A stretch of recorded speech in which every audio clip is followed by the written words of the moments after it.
Utara 12 lantai, tower selatan 9 lantai, dan basement 3 lantai. Setiap tower memiliki 2 lobby lift, dengan masing-masing 2 lift penumpang dan 1 lift service. Selalu matikan AC, lampu, dan peralatan kerja lainnya setelah selesai digunakan. Gunakan air secukupnya dan selalu pastikan keran air tertutup rapat. Buanglah sampah sesuai pada tempat sampah yang telah disediakan. Terdapat tempat sampah organik, non-organik, dan residu pada setiap lantai yang dapat Anda gunakan. Untuk dapat beraktivitas dengan aman dan nyaman, pastikan Anda mengetahui prosedur tanggap darurat.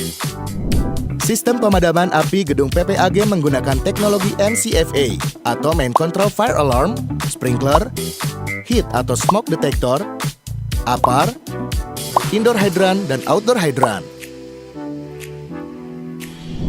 Jika terjadi kecelakaan kerja, terdapat kotak P3K di setiap lantai.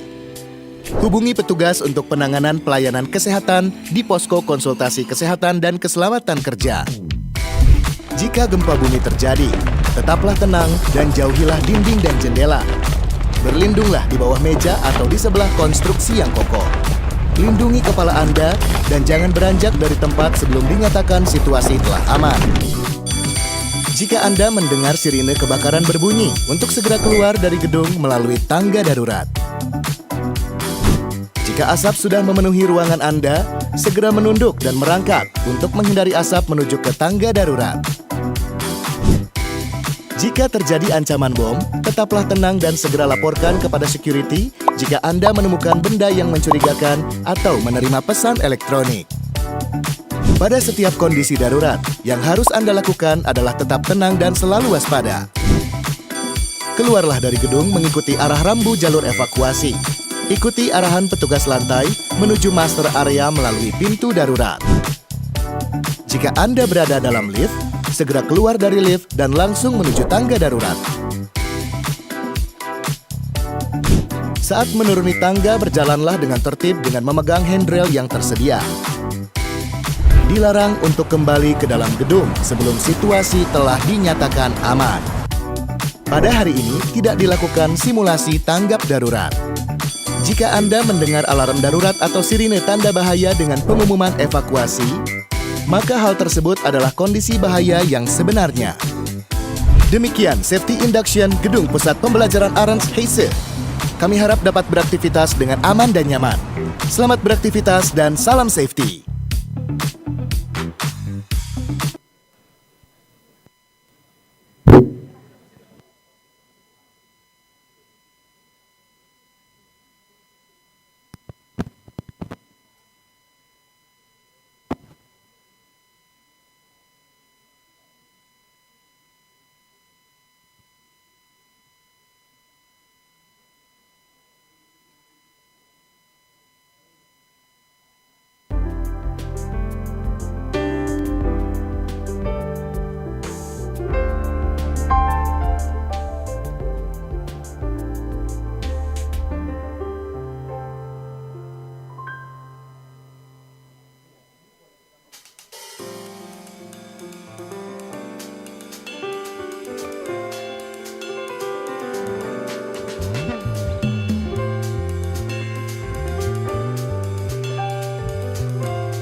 Distinguished guests, ladies and gentlemen, our warmest greetings to you.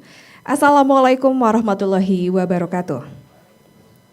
Shalom, Om Swastiastu, Namo Buddhaya, may peace be upon us. In Sundanese we say, Sampurasun. First of all, allow me to welcome and also acknowledge the presence of our distinguished guests in this important event. Our speaker for today's international seminar, Professor Peter Verhazen, founder of CRMS Indonesia and Chief of Alumni Association of Faculty of Economics of Parahyangan Catholic University, Dr. Antonius Alijoyo, Chairman of LSP MKS Mitra Kalyana Sejahtera Professional Certification Institution, Mr. Yusuf Munawar, Dr. Agus Heru Darjono, President Director Bunda Medic Group Hospital and Healthcare, Dr. Ahmad Cahyo Nugroho, the Indonesia Digital Industry Center, Rector of Parahyangan Catholic University, Professor Insinyur Tri Basuki Yuwono PhD, Director of Unpar International Office, Mr. Reynard Mulando PhD, Dean of Faculty of Economics, Parahyangan Catholic University, Mrs. Brigita Melianti Tolongbudi PhD, Head of Quality Assurance Task Force, Faculty of Economics Unpar, Dr. Miriam Lilian Wijaya, Head of Undergraduate Program in Management Unpar, Dr. Isti Harini. Next, Head of Undergraduate Program in Development Economics, Mrs. Ivantia Mokoginta, PhD, Professor Pius Suratman Kartasasmita, PhD, a Professor in Public Administration, Professor Dr. Paulina Permatasari, a Professor in Sustainability Accounting and SDGs expert, the lecturers and academic staffs of Parahyangan Catholic University, and all student participants. Distinguished guests, ladies and gentlemen, welcome to the Post-GRC Summit 2025, an international seminar. In cooperation of Parahyangan Catholic University, Alumni Association of Faculty of Economics Unpar, CRMS Indonesia, LSP MKS, and also GRC Summit. So it is a collaborative effort to bring this joint event together. Can we have a round of applause for this collaboration?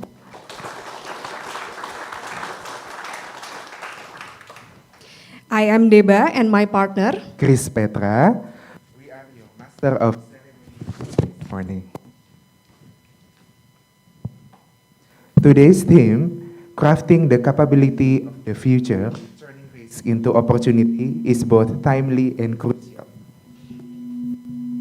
In a world that is rapidly changing, the ability to transform risks into opportunities is what will define the resilience and success of organizations, industries, and nations. we are truly honored to have with us today Professor Peter Verhazen, Senior Advisor on Corporate Governance at the International Finance Corporation, World Bank Group, who will deliver the keynote lecture. His insights and experience will surely enrich our understanding and inspire us in navigating the challenges ahead. Joining us as well for the panel session are distinguished experts and practitioners. First, Dr. Agus Heru Darjono, President Director of Bunda Medic Group. Secondly, Professor Dr. Paulina Permatasari, Professor in Sustainability Accounting and SDGs expert. And next, Dr. Ahmad Cahyo Nugroho from Indonesia Digital Industry Center. Before we begin, let us acknowledge and thank our host for today, Dr. Antonius Alijoyo, Supervisory Board of the GRC Association, Mrs. Brigita Melianti Solongbudi PhD, Dean of the Faculty of Economics Unpar. Thank you for your kind attention, and let us now proceed with the program. Ladies and gentlemen, before we continue with today's program, let us begin with a moment of respect. First, we will sing our national anthem, Indonesia Raya, followed with the hymn of Parahyangan Catholic University, And lastly, the hymn of the Alumni Association of the Faculty of Economics, Parahyangan Catholic University. May I kindly invite everyone to rise.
Teguhkan hati, tekun dalam bertindak, praktikkan ilmu demi tujuan mulia, berbudi luhur, perilaku jujur, berintegritas, saling merangkul dalam keberagaman, satu harmoni dalam optimisme, wujud cita semangat membara, langkah bersama IKFU untuk bangsa, karena bakti kami persembahkan.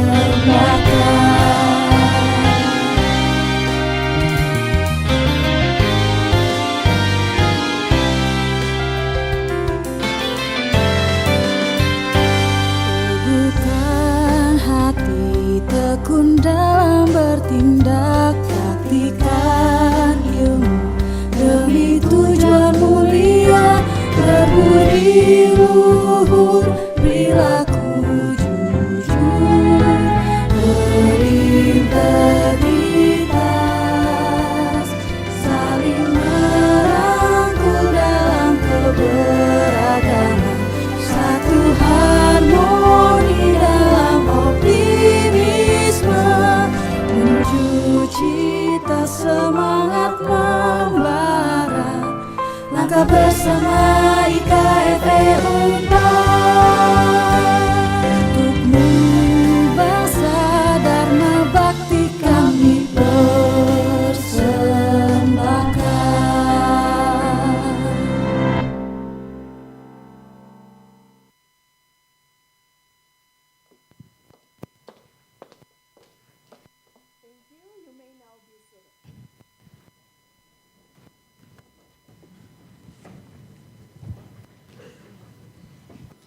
Now, to officially welcome all participants and distinguished guests to this international seminar, it is now my great honor to invite the Rector of Parahyangan Catholic University to deliver his welcoming remarks. Ladies and gentlemen, please welcome Professor Insinyur Tri Basuki Yuwono PhD, Rector of Parahyangan Catholic University. Distinguished guests, ladies and gentlemen, good morning. It is an honor and privilege for me on behalf of Parahyangan Catholic University to welcome you to this seminar, Crafting the Capability of the Future, Turning Risk into Opportunity. We are deeply honored by the presence of Professor Peter Verheesen. Professor Verheesen's extensive insight and global experience will undoubtedly provide an invaluable perspective as we explore how future capability can be shaped through sound governance and adaptive risk management. I would like to express our appreciation to Mr. Ali Joyo, whose enduring dedication and contribution to the field of risk management and inspired meaningful progress across the sector. Today, we are also signing a memorandum of understanding between Mr. Ali Joyo, as an alumni of Economic Faculty, and Parahyangan Catholic University will be initiated with the Ali Joyo Scholarship. Big applause to him. Thank you. This is one of the good evidence how to manage the risk, right? Collaborations. Aim at supporting students in their academic and professional development. This commitment for collaboration is a significant milestone that we hope to evolve into a thriving series of future collaboration, including hopefully in a very near future, Pak Ali Joyo, a center of excellence, Ali Joyo School of Risk Management. We have dedicated to research, education, innovation in research-related studies. We are confident that this will strengthen what we have been doing in Unpar, especially within the Faculty of Economics. Together, we can expand the scale and impact of this initiative. Let's make the Unpar become the center of excellence of risk management. Ladies and gentlemen, it is our hope that this seminar not only inspire new ideas and discussion, but also strengthen the collaboration necessary to build a more just, resilient, and forward-looking society. Thank you all for your presence, your participation, and your continued dedication to shaping a future where risks are not merely obstacles, but opportunity to grow, to lead, and to serve. May this seminar be fruitful and transformative for us all. Thank you. Thank you very much, Pak Rector, for your meaningful remarks. We kindly invite Rector of Unpar to kindly remain at the front of the stage. Ladies and gentlemen, we are honored to proceed the Memorandum of Understanding signing ceremony between Parahyangan Catholic University and Dr. Antonius Ali Joyo. And may we have Fernando, Bapak Fernando SEMCom, to come forward on the stage. Okay, good morning everyone. My name is Fernando Mulia. I am Secretary General of the Unpar Faculty of Economics Alumni Association, IKFE Unpar. I want to briefly address the significance of the person standing beside us today, Dr. Franciscus Antonius Ali Joyo. Dr. Ali Joyo indeed our esteemed chairman IKFE Unpar, but however, today he is signing this MOU not in his capability as our chairman, but as an individual alumnus, a key figure person whom outstanding contribution and also reputation truly make him notable in the wider community. It is a profound honor to announce this momentum occasion the signing MOU between Universitas Katolik Parahyangan, Unpar, and also our alumni, Dr. Franciscus Antonius Alijoyo. Initially, this scholarship designed and provide the vital financial support to our brightest student, especially targeting undergraduate student from the Faculty of Economics and the master student for the Management Graduates Program or Magister Management. And hopefully, as Pak Rector already stated, this will grow and also expand to wider collaboration. As the IKA FE Unpar, we are proud that to have successfully facilitate and accommodate the process of bringing this MOU to realization. Hopefully, this MOU signing inspiring precedent for the other alumni. Hopefully, Pak Rector, we call upon all other alumni of the Faculty of Economics especially to follow this initiative, and we as IKFE Unpar is ready and willing to assist and accommodate the whole process. So finally, for all student alumni who are interested in learning more about the Alijoyo scholarship or exploring way to contribute for this future, you all may, I will happily provide further details and discuss how you all can get involved. Thank you very much. We may now begin the signing ceremony.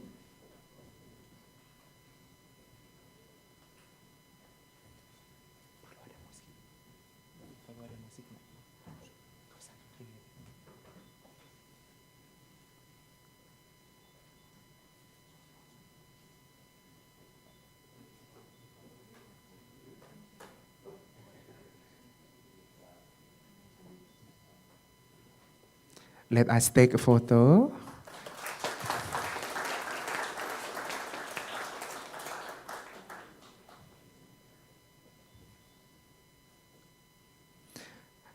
Ladies and gentlemen, to mark this meaningful beginning after the signing of the MOU, we would like to present a plaque and a gift from Unpar to Dr. Antonius Alijoyo.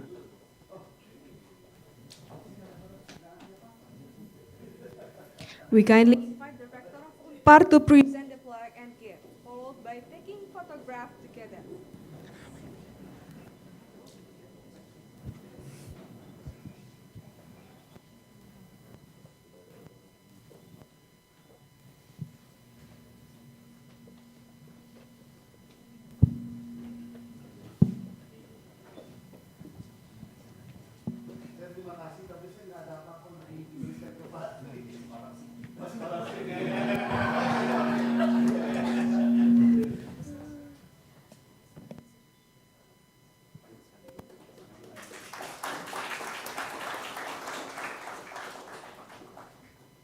To Dr. Antonius Alijoyo, you may go back to your seat. With the signing completed, let us all extend our heartfelt applause to celebrate this significant collaboration and the shared commitment to advancing education at Unpar. Now, we will proceed with the presentation of a token of appreciation to our distinguished keynote speaker, Professor Peter Verhezen. May we invite Professor Verhezen and Professor Tri Basuki Yono to come forward and join at the front of the stage, please. Pak Rektor and Professor Peter.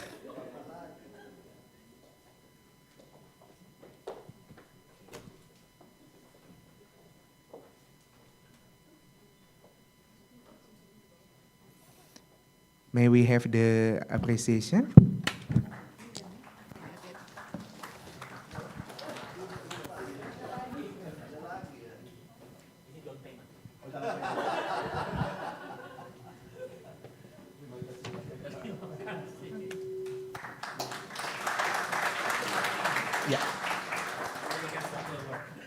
Thank you. Now we would like to capture this special moment with a brief photo session of the Rector Unpar and also with all the participants, right?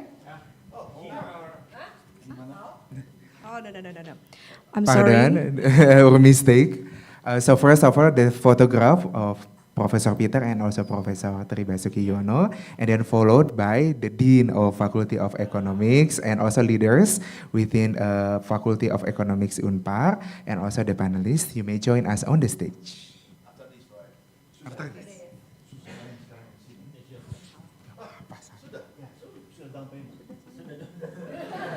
You may join us.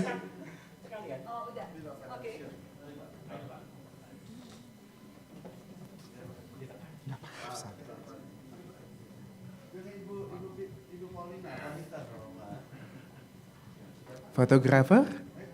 Ready? Okay. Okay, on the count of 1, 2, 3. Once again, 1, 2, 3. Team photographer? Okay. Thank you. Done. Thank you so much. You may go back to your seat.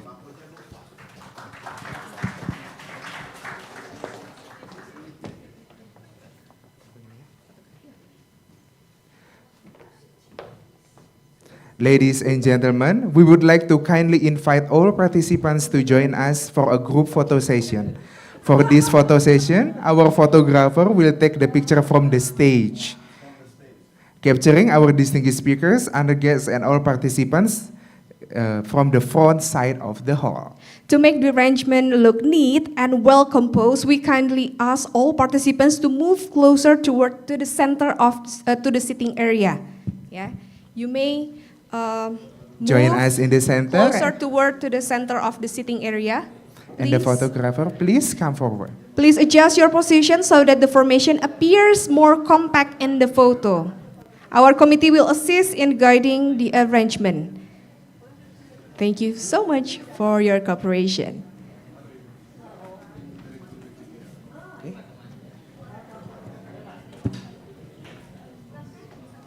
Once again, we kindly to all the participants to move closer to the center of the seating area.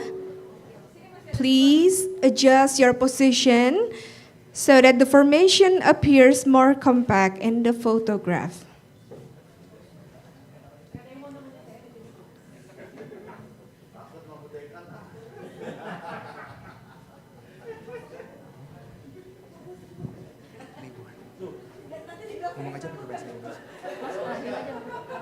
Maybe the participant should move to the left side to be more compact in the photograph.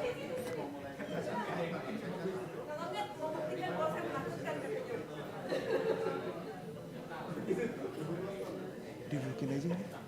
Duduk aja. Suruh maju.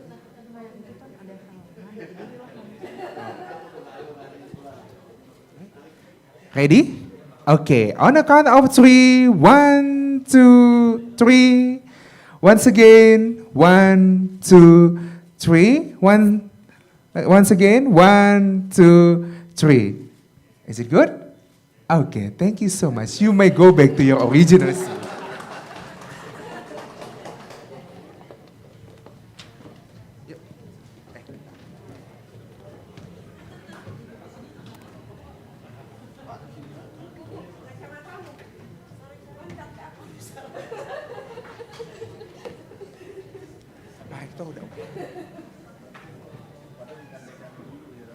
Ladies and gentlemen, it is now for us to turn to our keynote session. We are deeply honored to have with us this morning Professor Peter Verhazen, a distinguished scholar and practitioner in the fields of sustainability, governance, and strategy.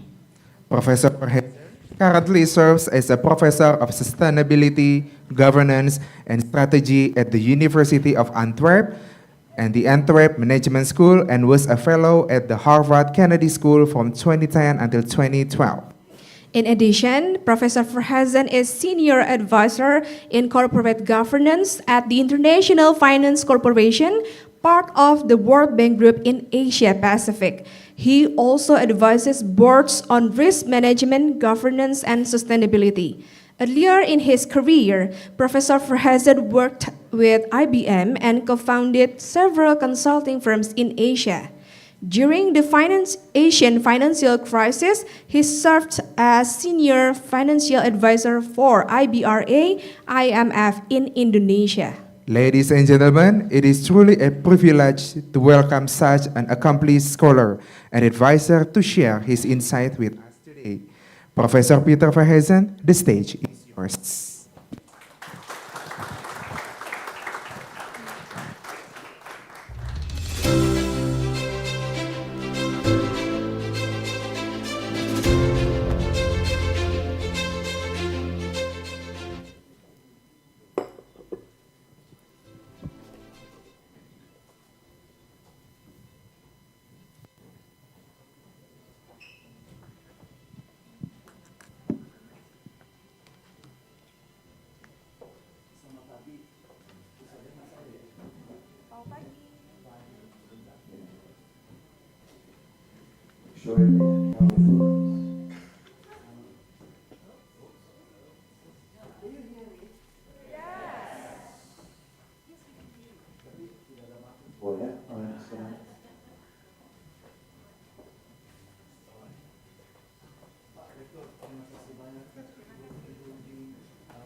Bisa lihat ini, coba. Oh, maybe it is it working?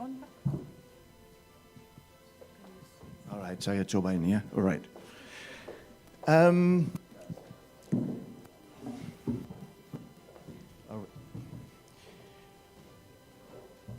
Sorry. And just what I want to do is students, professors, distinguished guests here, we know science progresses through theories that we improve. And we use empirical methods, we use induction, we use deduction. Now, because of my background, which is finance on one hand and philosophy on the other, I will try today not too much to talk about the empirical data that you find in newspapers, including the World Bank, in academic papers. And that's something we all, as professors, have to do. That's our job. Falsify, verify facts through empirical hypothesis testing, and we all have done that. What I want to do today is more going back to the roots of what is it that we want to achieve, and I will take here today a governance business perspective. The reason I do that is because that's the field of my own expertise. At the same time, I'm very fortunate and I'm very grateful for all these opportunities, including today. But some governments have asked me sometimes to help as well on the governance improvement of what we have learned in business. So governments do benefit from public, let's say, public governance benefits from corporate governance. That's basically what I'm saying, in a sense. What I want to do, though, is go back to the title. Crafting capabilities for a future. Which means we seem to have the liberty to do something about that future. Capability building.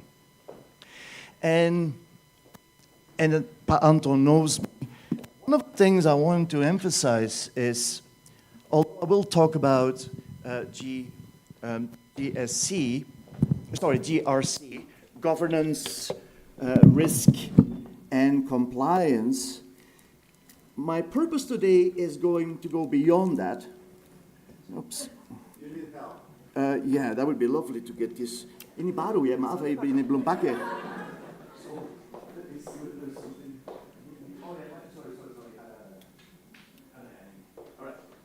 I use the mic again. So let me be very clear. To me, governance, it's like, in fact, if you go back to the word governance, etymologically speaking, it is coming from Latin gubernare, which means, and we have said that many times, if you're the captain of a ship, like the rector and the dean, and Pantone is indeed di sini, basically what you do is you steer your ship away from rocks into open waters. That's the basic meaning of governance.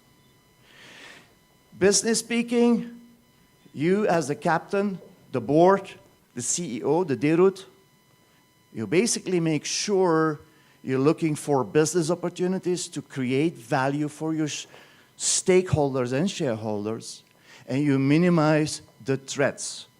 That's your duty. We call it fiduciary duty of loyalty, care, and prudence. That's like an architecture of your house or your ship that will make sure you do what you're supposed to do. But that's basically the foundation. I will talk about it a little bit, but my interest and GRC's summit interest was more than that. In other words, we're not just talking about governance.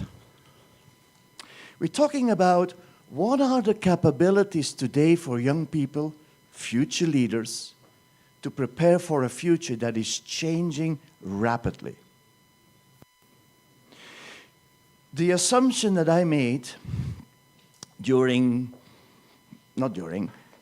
let me rephrase this. The assumption I make about the future is that the future is going to be two things. It most probably is going to be digital. Digital means probably driven by AI algorithms, and I'll talk about that today a little bit. But the future most probably will also be relational. And what I mean by relational is that we are confronted with challenges that are showing that we cannot ignore our interdependencies. And these interdependencies, they vary from respect for the biodiversity, the planet, to harmony in our society. If this harmony is undermined by geopolitical tensions, that's a risk. If the harmony of our interdependency with respect to ecology is undermined, that leads to global warming, and so forth and so forth. So what I want to achieve today as a model is to indicate what I believe are some transformations within individual leadership capability, as well as organizational capabilities that need to be focused on in order for the board, the organization, to be ready for that uncertain future. But uncertainty, we don't know what the future will look like, but we have at least a rough idea that is going to be more driven by algorithms and AI and whatever you have, and those who do not embrace AI may be left behind. At the same time, we cannot ignore the issues, the challenges of sustainability. So that is really what I want to emphasize. And from the outset, if I may forget, let me just make it very clear, I'm a big fan of AI, but at the same time, I'm one of the biggest critical thinkers about AI. And the reason is, as I will hopefully explain if time, because I have a lot of weaknesses, by the way. One of my weaknesses is that I get on tangents and talk and talk and talk, and I forget time. So I have to be careful, and I have some people here who will hold me responsible or accountable for that. Yeah, all right. So what I want to say is this. Yes, I'm a big believer in artificial intelligence. I'm very fortunate. I used to run a company. I started a company, an IBM spin-off in '93, the Indonesia and Singapore. And we sold that in 2005, which was an ICT company. So I'm always be interested in innovation. Now, innovation is a driving force for progress, for corporations, for society. So I will talk about innovation in whatever form, but particularly I will focus on AI. But like everything in life, it should be balanced. And it's not because data will allow us to, for instance, personalize service, to come up with new pharmaceutical products, which is all about predictability. We also have to be careful that we don't let these computers run amok. Meaning, responsible AI is going to be crucial. And what does that mean?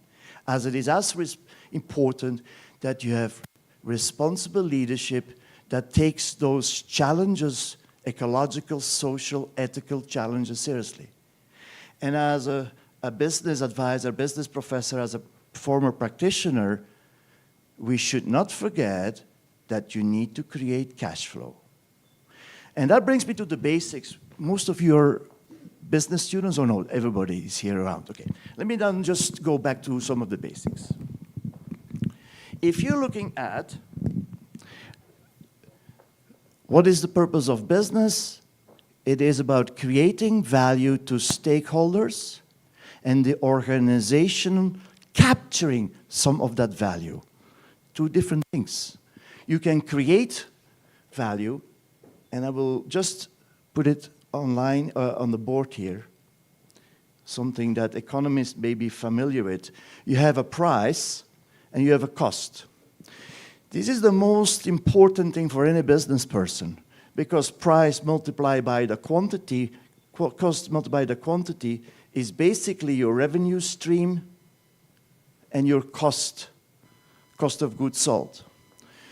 But we're talking about business creation of value for whom? Not just for shareholders. My Chicago professors always said, it's all about maximization of profitability.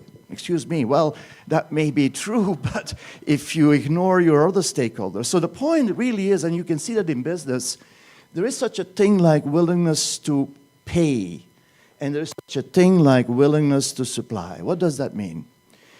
It means in order for somebody to buy your product, and everybody has a smartphone here, right? So you have the price of a smartphone, be it an iPhone, an Huawei, an Oppo, you just name it, and you pay a price. Sekarang berapa ya untuk Oppo? Atau iPhone, berapa tuh? Last model, 15 or 16? 20 juta? Okay. Oh, sorry, this is the price, 20 juta. If or not me, let's say if Apple decides to raise the price to 25, would you pay it? Maybe yes. Kenapa? Because Apple has succeeded to see this smartphone not just as a tool to look for apps and for WhatsApp and communication, but it's also a status symbol. Which means the willingness to pay is higher as the price you pay, otherwise you wouldn't buy it. It's a psychological element. So I could easily say 26 or 28. The difference here is what we call in economic customer surplus. And without that, economy will not go. So you have to give more than to get. And here, there is also the surplus to employees and suppliers. Meaning, kalau the dean or the rector pays the staff and students paying, you should have value in return, otherwise you wouldn't pay. And you stay here because not just your gaji. You stay here because of other reasons.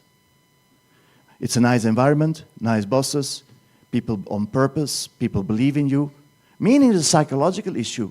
So this is the employee surplus and the supplier surplus. It is the willingness to supply, and of course, there is a cost involved for the business.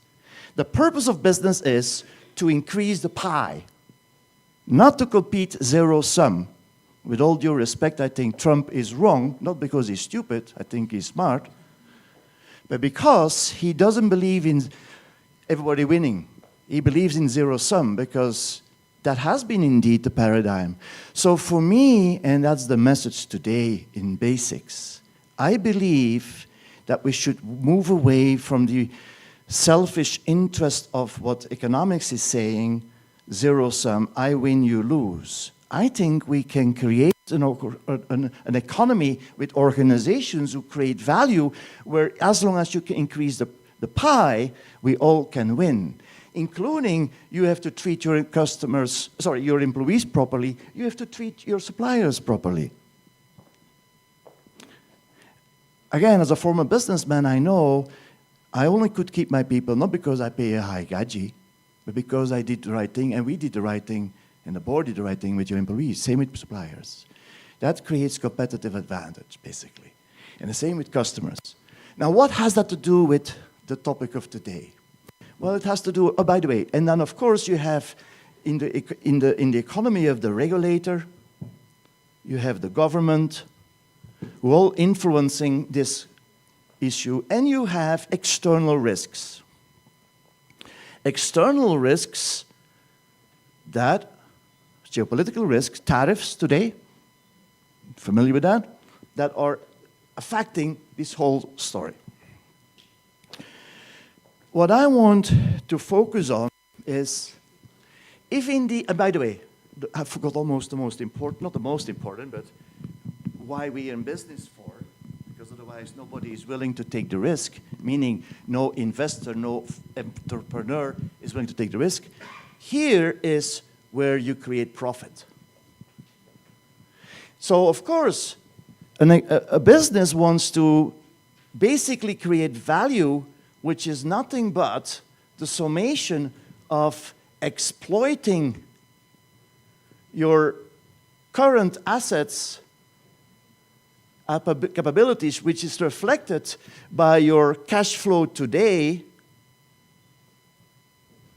right? Plus, and this is crucial, plus exploring new opportunities,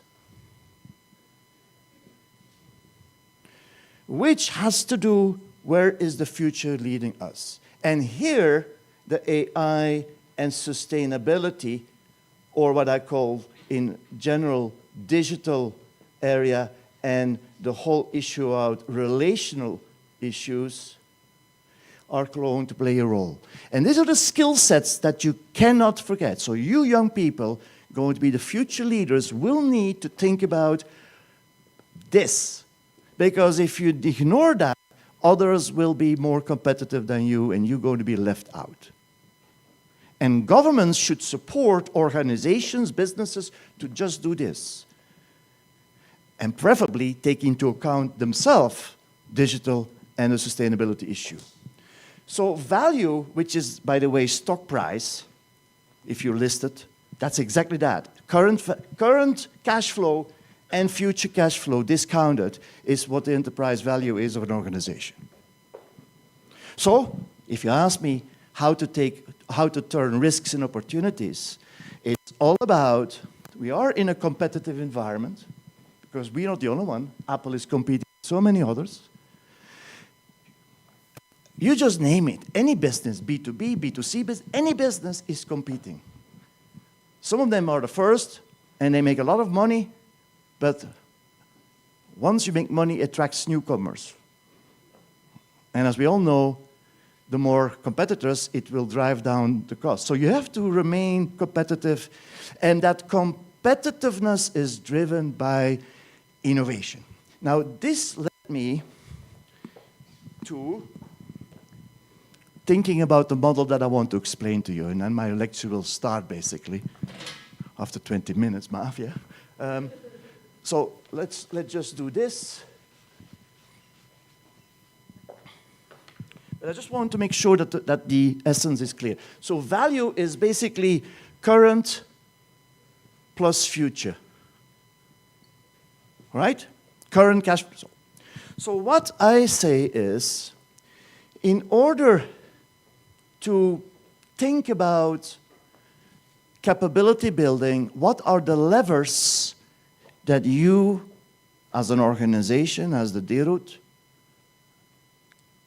as an employee, for your own sake, because that's how you will grow.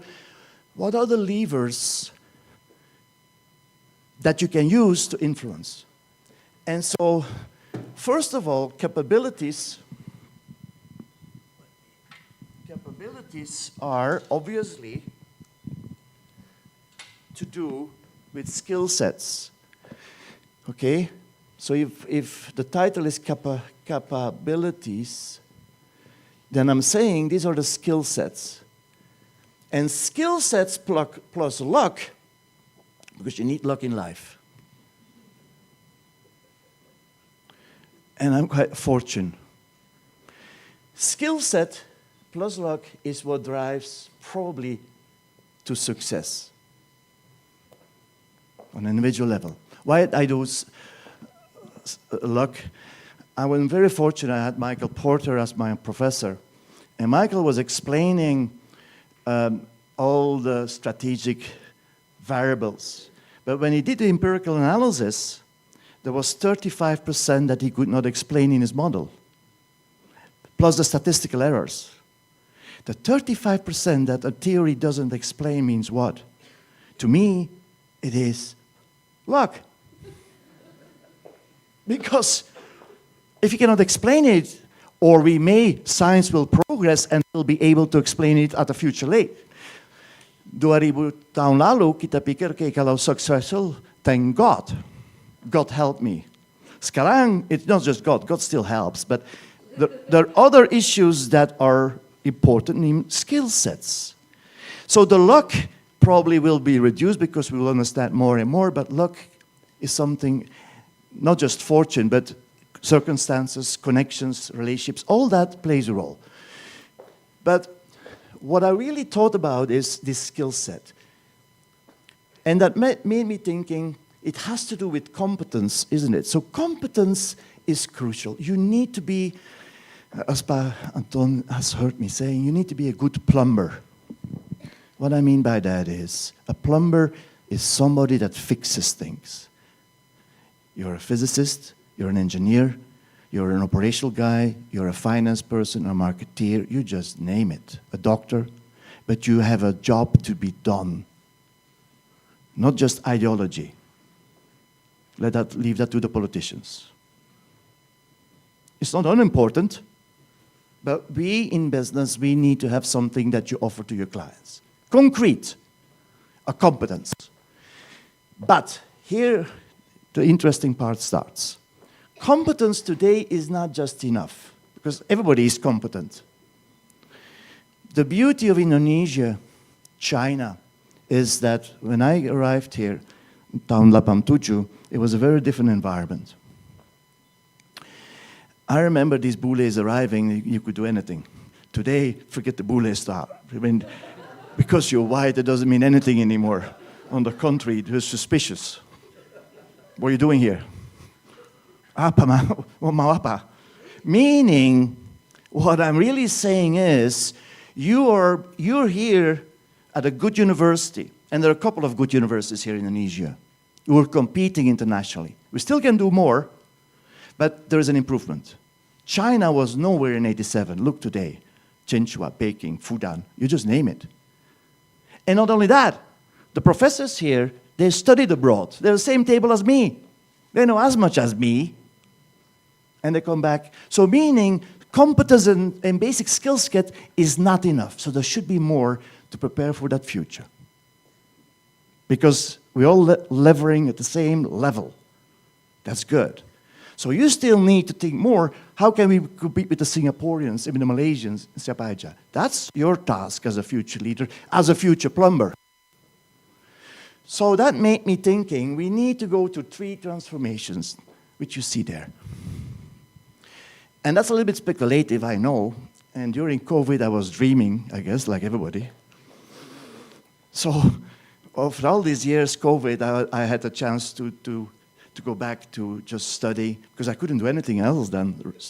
So that's when I wrote that book, for which Pa Anton invited me, with the title, you will see it in a minute, Making Wise Decisions in a Smart World. which means responsible leadership in an era of artificial intelligence.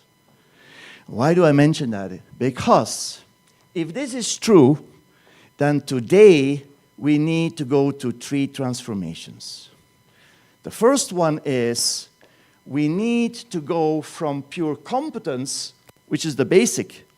It's the same like governance. Those who have no governance in an organization, they will be left out. I mean, I was very fortunate to be invited by the Minister of Finance and IMF to be part of the restructuring in Indonesia when the Asian flu was here. And I've seen firsthand what it means for a country if there is weak governance. It's like your house is built with, well, bamboo would be good because bamboo is flexible, but let's say with bad cement. And I'm taking that on purpose, bad cement, because that's an issue in this country. I won't go in detail. The point is, kalau an earthquake, you know what happened, right? If it's bad cement, for what the budget was said was good cement, and you percaya, tapi salah, it falls down. So for me, governance, I'm not going to talk too much about that, but that's my job every day. It's about the foundation. If you don't have foundations, any wind, any storm kills you. But we have to go beyond the foundation. Because I assume that you have the foundation, otherwise you wouldn't be a plumber, otherwise you wouldn't be a professor. Okay? So the point is, what does that mean from a competent person to smart decision making? So success now should be not just skill set and luck. Luck, nothing you can do. You can invite luck a little bit, and I'll explain that maybe during Q&A what you can do. But success, especially if it's related to smartness, and smartness is for me the function of increasing your intelligence. Now this is a crucial word because I relate that to AI in a minute. Smartness or success related to smart decision making, yeah? Because that's what this is about. What does it mean, smart decision making in organizations or on an individual level? I'm thinking I have 80 slides. I'm not going to do any of those slides. I'll just explain. It's okay, right? Tidak masalah, you can read the slides. Is it that much? 79, yeah. Again, maaf yeah. I mean, it was not to show off. I don't know where to start, so I try. That's why I limit myself by using just this canvas. And if I don't get this canvas, then I'm a bad professor because I should be able to explain everything on just this board.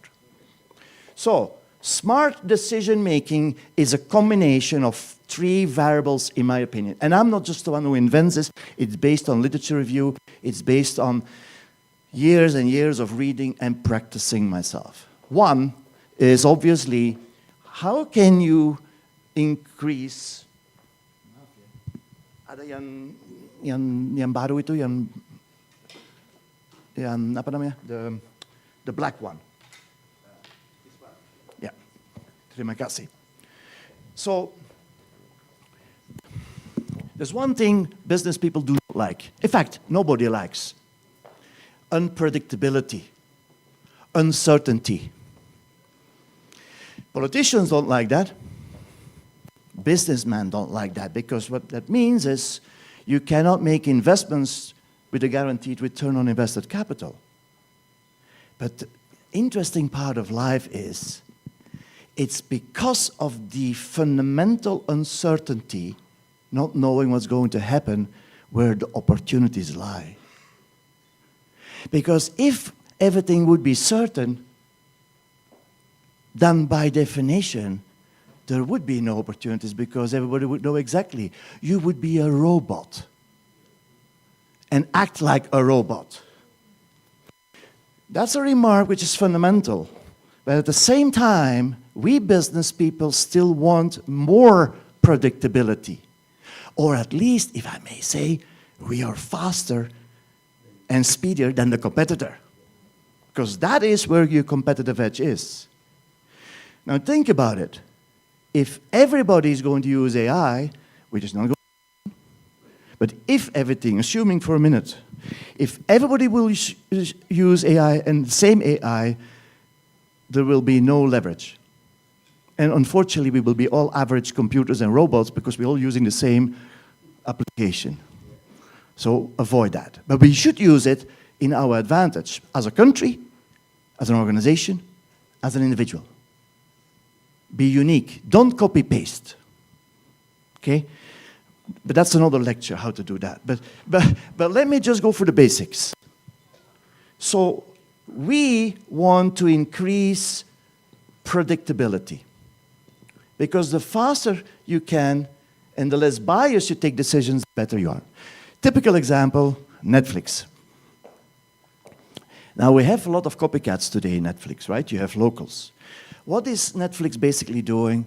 It's basically doing nothing but using data on your behavior of watching movies and recommending you movies and be good enough to invest in those new movies because they know you like it. Hence why the risk is lower for them because there's a high probability, which is risk, probability, and impact, and probably either negative or positive. That's also important, so I should mention that. Risk is not just a threat. Risk is a mathematical proxy of that uncertainty we don't like. Risk, and I have one of the 78 slides is the one that you know. There are three kinds of risk, and I may show it briefly. One is operational or preventable risk. That are the threats you don't want in your organization. Violating SOPs, KKN, sorry? What did you say? No, that's okay. Corruption, yeah, that's KKN. I'm a big fan of that. To study it, I mean.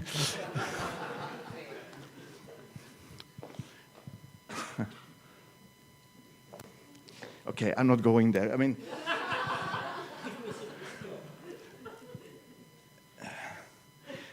at BBP and IBRA, I did see nothing but corruption, so yes.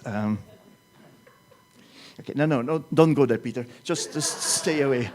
You can ask me questions on that. But okay, preventable risks are you're doing things that you could have avoided. Not having good governance. All that are part of the risk, the threats. Then you have external risks, the second kind of broad factor of risk. External risks which you cannot do anything about. Geopolitical risk is you as an organization cannot do anything about. But that doesn't mean you can let it just go by. You cannot prevent it, but you can prepare yourself. So there you have the obligation, fiduciary duty, to prepare yourself. And then you have the strategic risks, which means risks that you take inherently part of your business. So if you are creating value for customers, that means you're going to use innovation, which is my second part here in a minute, to make new features to increase that customer value. Because if you don't do that, somebody else will do it for you, and they will take away customers from you. So that is a risk that is nothing but looking at opportunities. It's not just turning risk into opportunities, that's true. It's fundamentally part of what you do as a business. Without taking risks, there is no opportunities.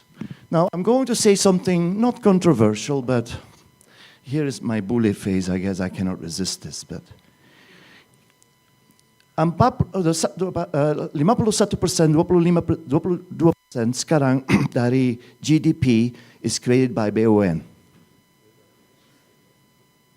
Half of your economy is based on state-owned enterprises. Now, guess what? And I have done quite some stuff not because I wanted to, but they wanted me to be there. Because I made a promise I will never work. I never go into to try to find BONs because susah. But if they invite you, fine. The point I'm trying to make is, BOD, be it supervisory board or BOD itself, mereka takut sekarang. Takut to take risks. They're taking care of basically the assets they have. They exploit what they have. Tapi that second factor, exploring new opportunities, let's not go there. Kita ada 4 tahun cukup, ada yang lain nanti. That is, sorry to say, not sustainable. The potential of these BONs is enormous and is not created. Why? Unfortunately, well-meant regulation, tapi stringent or not applied for everybody, so that people are afraid. Afraid and fear is not a good guide in life. The only fear you should have is to be bad, because once you get over the lifeline, then you have another thing to justify, meaning after death. That's the only thing you should be afraid of. In this life, you have to create, and fear is not. So BON boards, unfortunately, can do better. That's my point. And the economy is suffering from that. So, but having said that, we all want more predictability. So Netflix is able to do so because they have data. And they're faster and better than anybody else today to do that. Radio, I know that there's some people here from hospitals. And I'll talk about that, I guess, if I have to watch my time. No, that's okay, it's okay.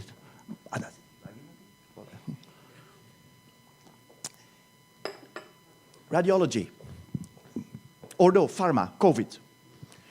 It is because of AI applications that we were able to get this vaccine so fast. Meaning, with data and finding patterns in data, and I explain a little bit how it works.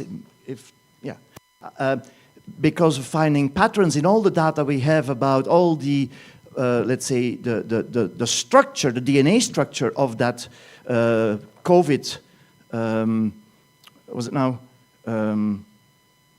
bacteria, right? Virus, yes. As you see, I'm not a doctor. That's where the pharma could determine and predict what vaccine we needed to kill or to absorb that virus, the structure of the virus, through CRISPR technology. The point really is that AI indeed will be able to help us to increase the predictability. And second, we should also reduce biases. Now, I won't have the time, but I highly recommend you to read the book Fast and Slow by Professor Kahneman, who got the Nobel Prize in 2003, I think it was, where we, believe it or not, our intuition is wonderful, but it can be very biased. And it's the reflection system, too, slowing down, that helps to make smarter decisions. That's a theory and a whole, within economics, decision-making that we should explore. But I'm focusing on the predictability. That's one factor of the lever an organization and you as an individual will need to have. And that means anybody should have an understanding of data science, basics programming, at least an understanding. You don't have to be a programmer. I was not a programmer. All my people were programmers. But at least I knew enough to make sure that the output was what we needed to sell to customers.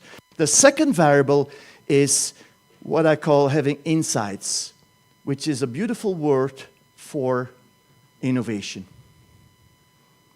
Now here, both the issue that I've mentioned, sustainability and AI will be helpful here. Sustainable, why? Because the future is changing. Customers want more and more sustainable products and are willing to pay a price, not much more, but at least willing to consider it if the quality is as good. So I was very surprised, not so surprised, but over 2 years I saw a boom of electric vehicles here in Indonesia. In 2 years, like a tipping point. So if you would be somebody that would invest in diesel, I don't think you will have a high return on investment. Because that's the technology that has been controlled by the Japanese, the Germans, and the Americans, and the Korean. No point to invest there. But if you invest in electric vehicles or hydrogen, that's the future. That's this part. Anything that has to do with new technology, innovation, that is potentially helping to increase this here, That's going to help. So be smart and use AI where you can, use insights and so forth to improve that one.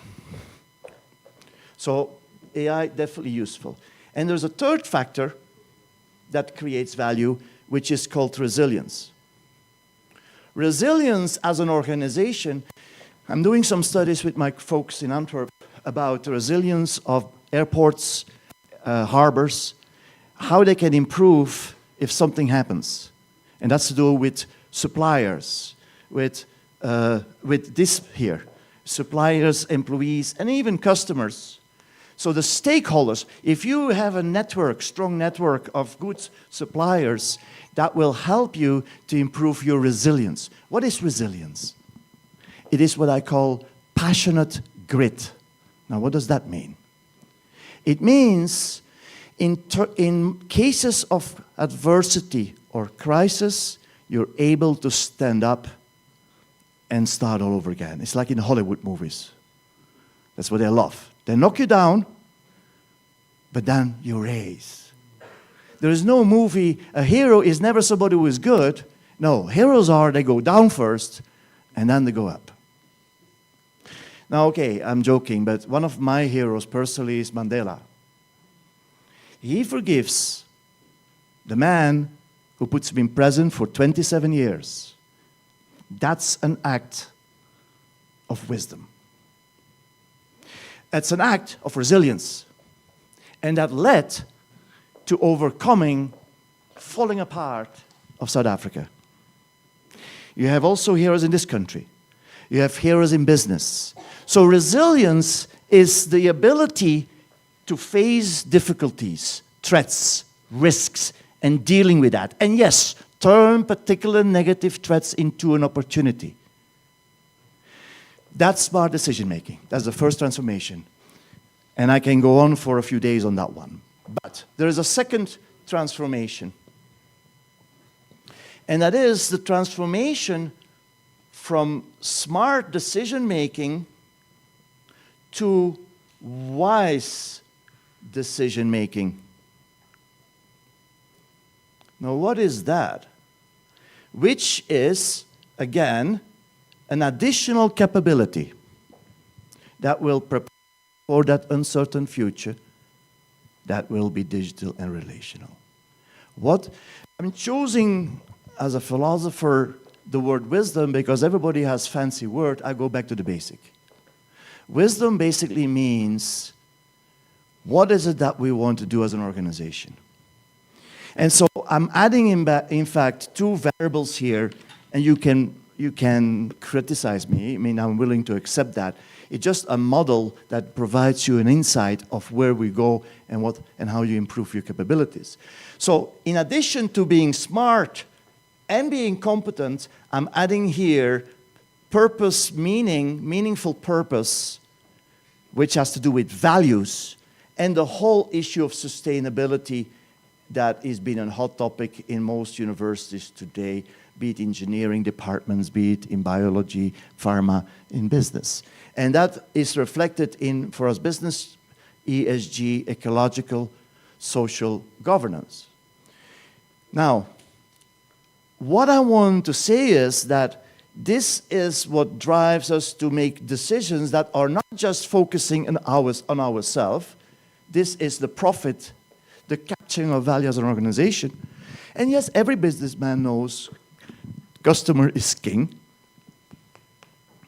But now we have here not just regulators, but, and I didn't put it here, the society, the community here, that we should not ignore. Because for too many years, we businessmen have basically used our business models to externalize negative externalities, pollution for which we didn't pay, and just name it. That is changing, and rightfully so. The polluter pays. Should. We didn't.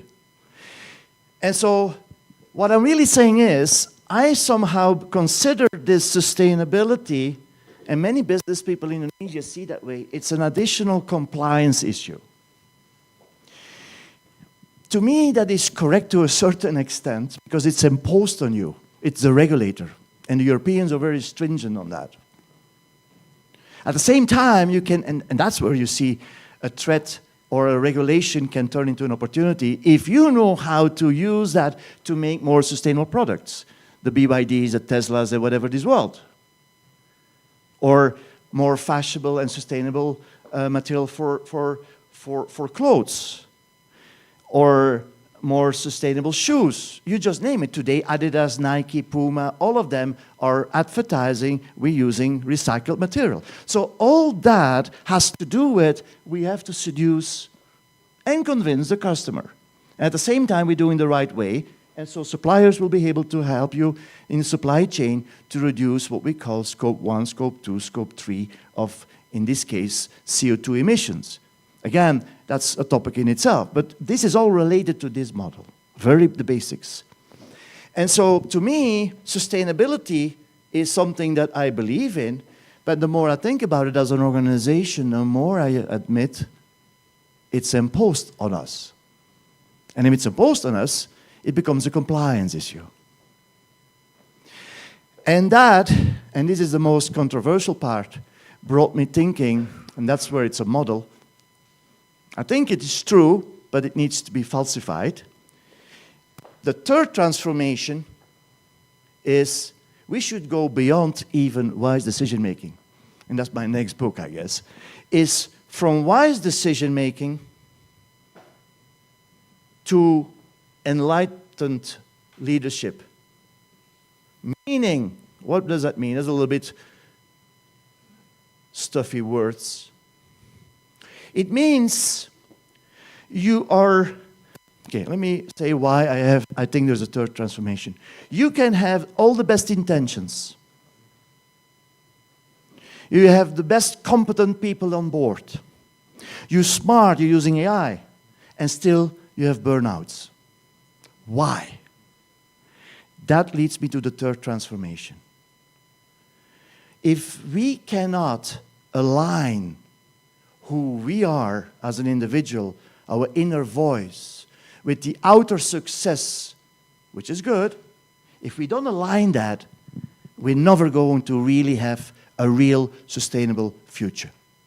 So what I'm really saying is, the inner voice, your soul, your spirit, the energies that you have, the passion you have, should be aligned with this university if you want to be a professor here, and vice versa, or in any business. Your inner voice should be in balance with the outer material success that I've been talking about here and to an extent here. And it's an easy way to remember. So what it really means is our studies in science have been always focusing on the mind, on the competencies and smart decision making. But the wise decision making has to do with the heart. And this one has to do with intelligence.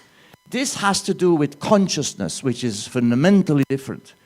Neuroscientists will disagree with me. They say consciousness, which is basically the subjective experience of any phenomena, is in the brain. Sure, but the brain is not equal to the mind or consciousness. That is a debate that we have for 3,000 years. And here, the scientists can learn from Eastern, let's say, traditions, be it Confucianism, be it Buddhism, the religious even. The religion, is also moving to this one. There is such a thing like soul and spirit. So I distinguish these notions, the mind, the heart, the soul. And if we not, why I'm enjoying this, I'm not lecturing here, I'm enjoying myself. Why? Because that's who I am. I believe, and that's what we all should do, balance what we know, our intelligence, be a good plumber, be a good poet, having that vision where you want to go, that uncertain future, with your heart, your passion, but know where you are, and we're nobody, but we are great as well. We're a reflection of a divinity with capital D. And that is wonderful. That's emphasizing the interdependencies between people and whatever there is beyond that. Now that's philosophy theology, I know. But if we can bring it in, I'm pretty sure I don't have burnouts and I work 25 hours a day. I get sleepy. What I'm saying is, it's not about me. What I'm saying is, if you're passionate and you feel in balance, and you enjoy what you're doing because you're competent, you're smart, you're using all this, you're resilient, and you are wise enough to understand that external pressure, risks are there, but let's turn them in opportunities, the whole issue around sustainability. But if you then can tap into invisible energies, energies that are there in the cosmos, call it divine, I don't care, whatever you want to call it Allah, call it God, call it just energy. That is wonderful. Because that means it's like an electric vehicle, you tap in, push your fingers in the electricity, directly invisible, connected, and you keep on going. Wouldn't that be great? Have CEOs who don't have to. That's why entrepreneurs want to replace people with robots, because they think they tap into electricity, the robot will keep on going. But it's a robot, it's so predictable. If we can tap in like robots, but we are unpredictable and we're wonderful, and we're looking at aesthetics and ethics and beauty and morality and willingness and business, well, what a world would we have? Okay, I'm exaggerating, but in essence, business drives. I've seen many CEOs. By the way, I've seen many wealthy people, even in this country, and not many were happy. Why? There's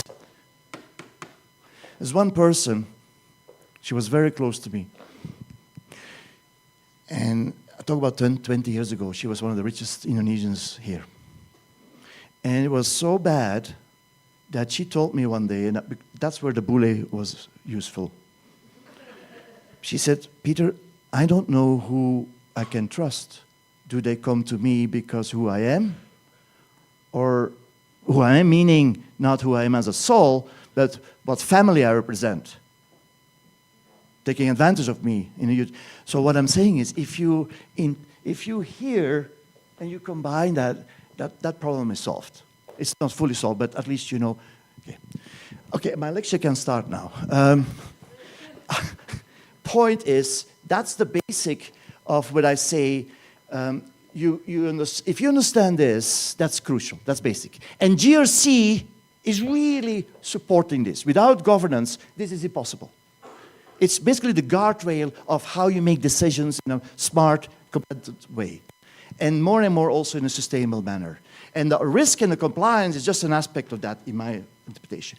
But in essence, it's about developing capabilities, these three transformations individually and, as an organization. And I would argue, ultimately even, as a country. And that's where we can improve and, benefit from some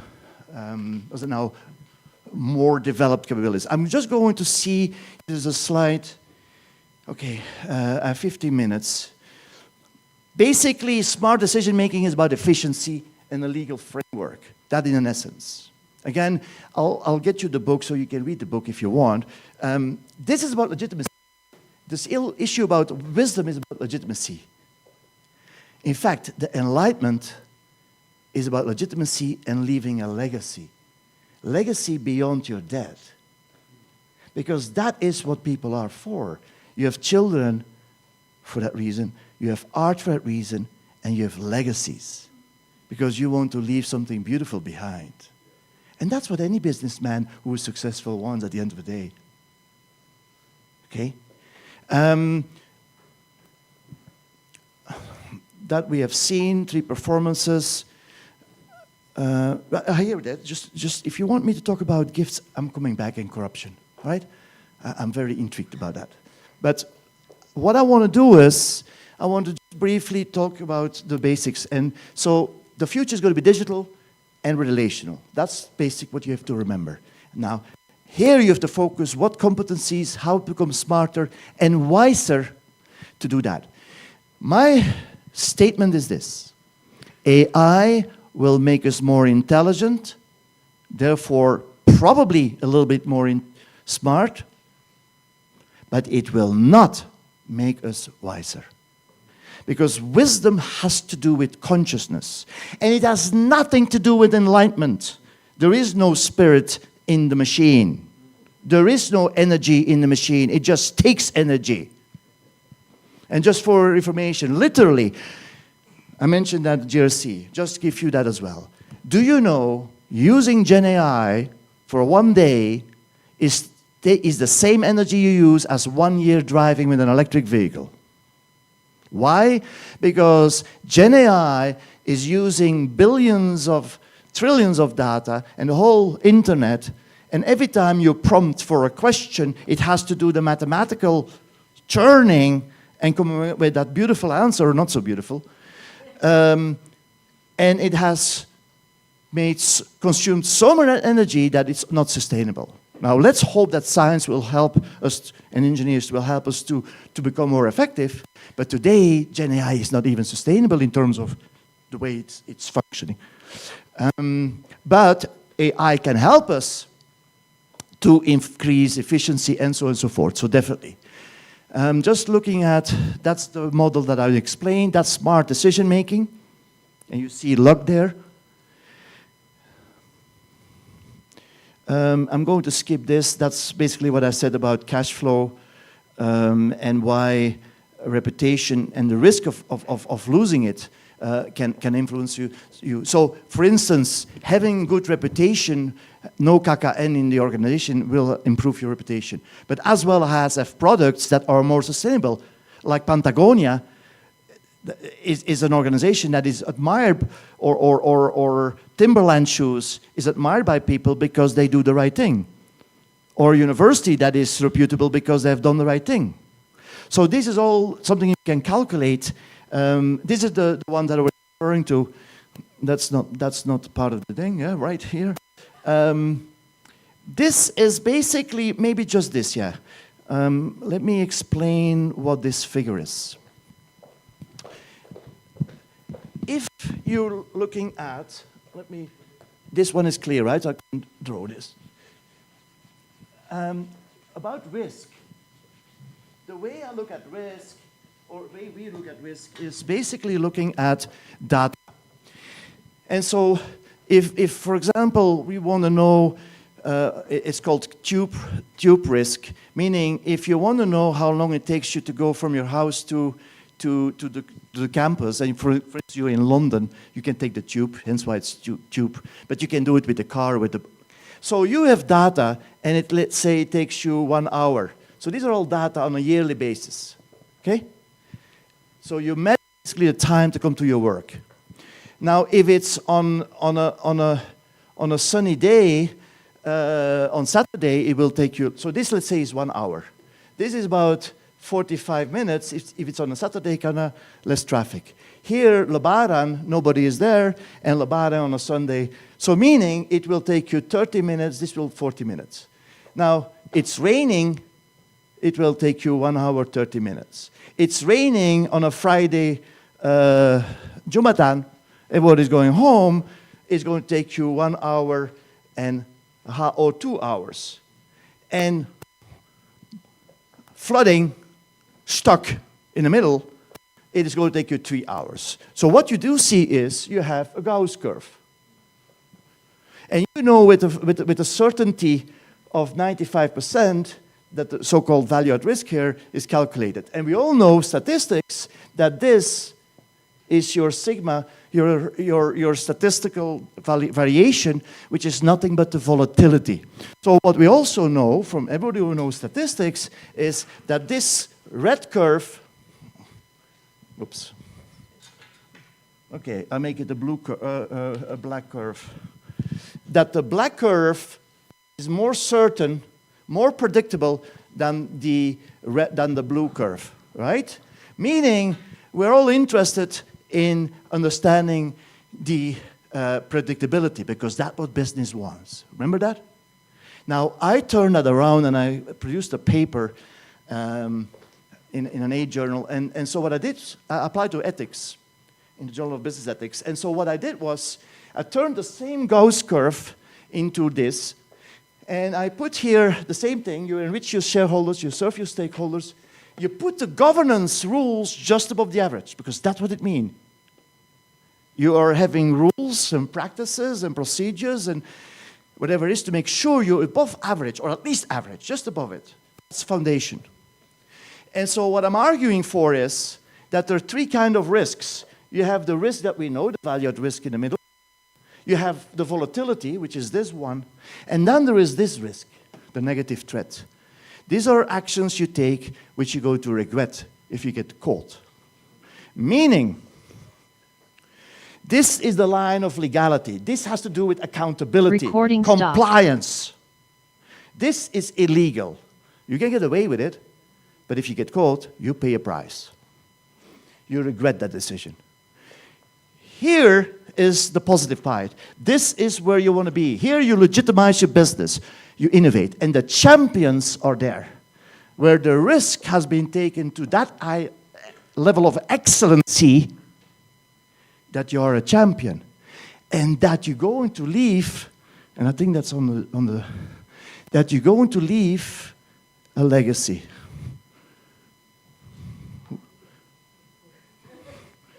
Is there anybody who can help me on this? I try to go forward. And so the point is, this is hell. Yeah, lagi, satu lagi, keep on going. So that's the legality, legitimacy, and then it should be their legacy. There it is. Thank you.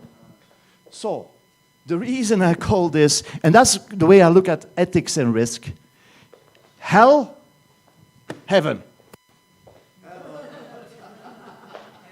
Heaven, because heaven on planet, because you're successful, you're respected, you have the legitimacy, and you are already leaving a legacy.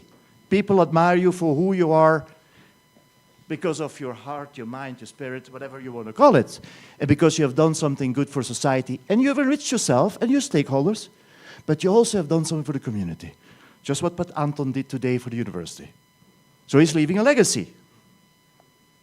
So that is the point of what I call risk management.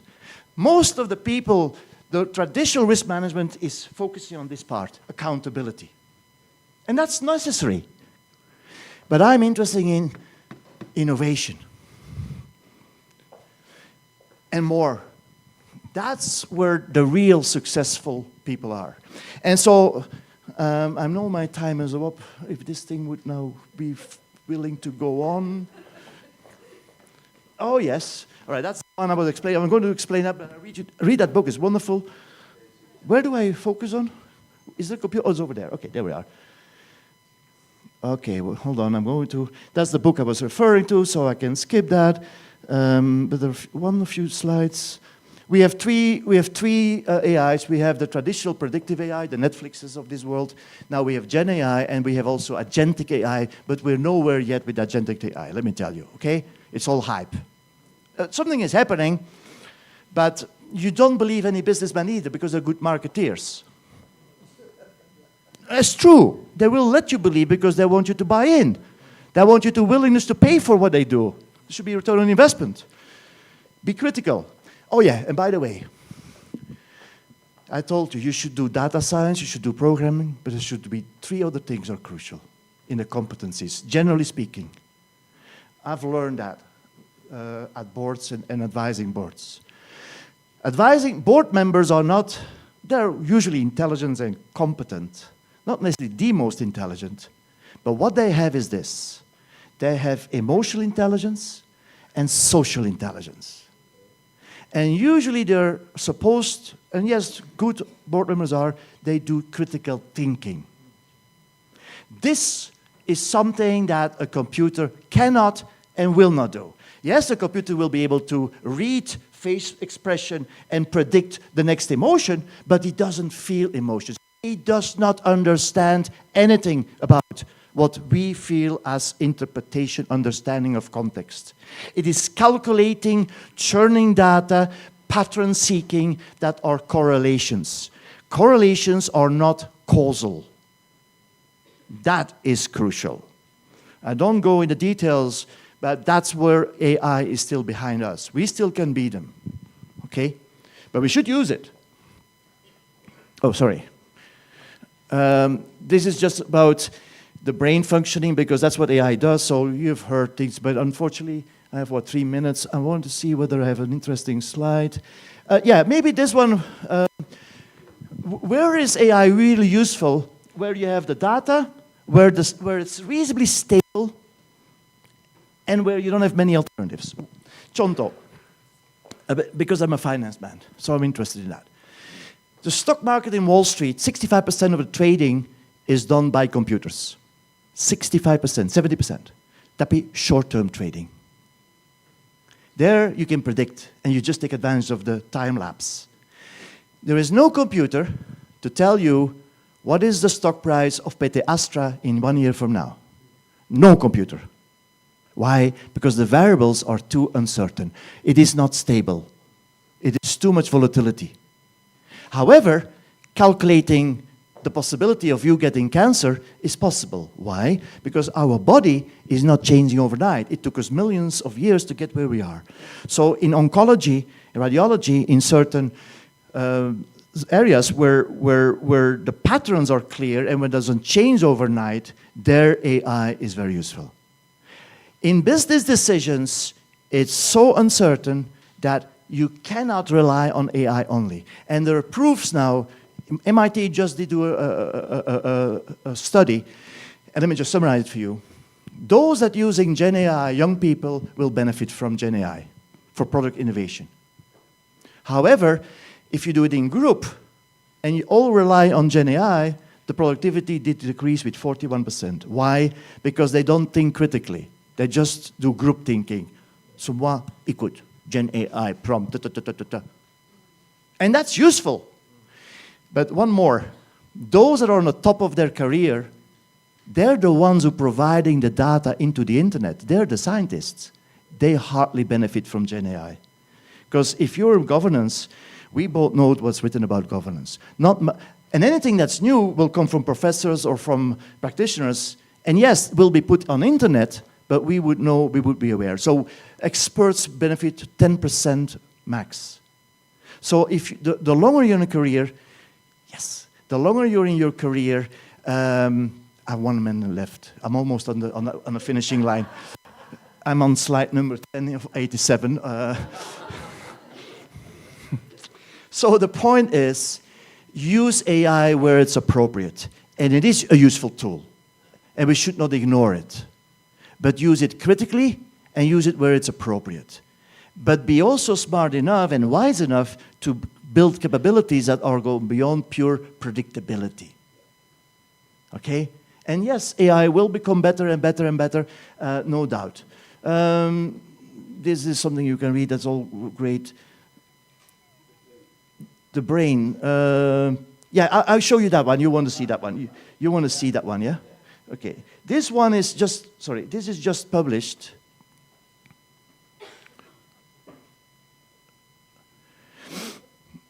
Yeah, it's coming. I don't know why it went back again. These are the studies I was referring to, but this is the one that Pa Anton wants you to see. What is this? And I'll already stop. And it's true. Let me give you the example that I've been giving at GRC Summit.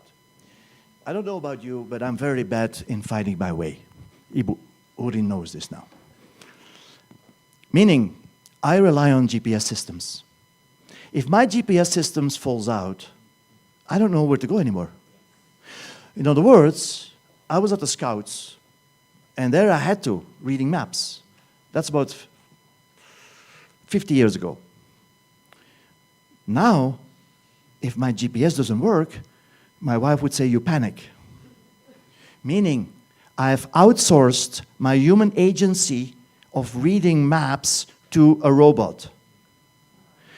So, my ability to read maps intuitively has reduced. So, here is the danger of using AI, and particularly Gen AI, for everybody here. If you're going to rely too much, and by the way, if you're going to tap in, because the three major uses of Gen AI is companionship, purpose of life, and so on and so forth. So if you're going to tap in, saya sedih, sakit hati, mau baca lagi, siapa tu? Who's the best? And you ask that to Gen AI, that's what people do. I feel pity for you. Meaning,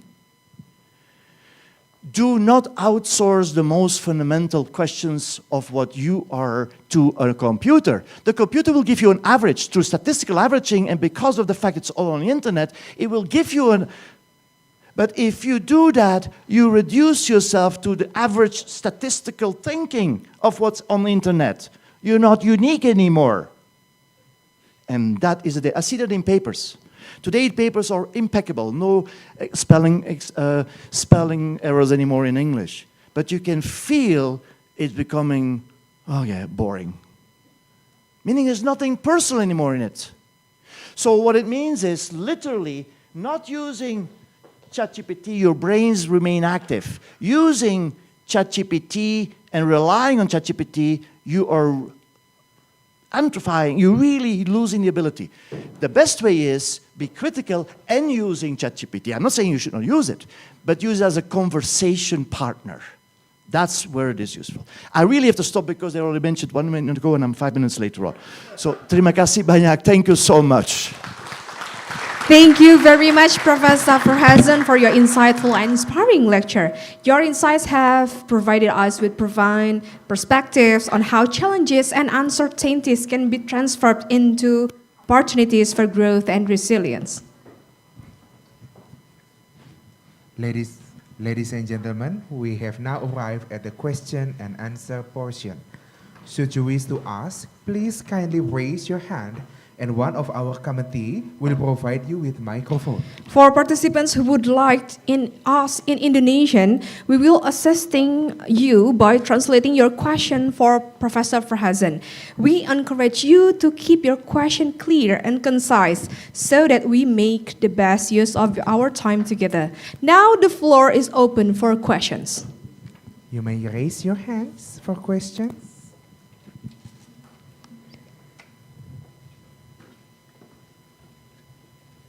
Okay, Pak Rektor. Okay.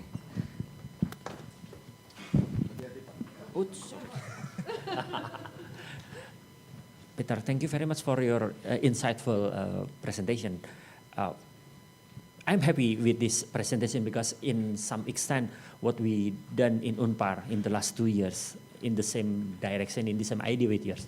But a very short question then. How do we do the transformation? Should we do in sequence, or can we do in any kind of sequence, like start from the idea or the value? That's what we call it as an enlightening, or should we do from the mind?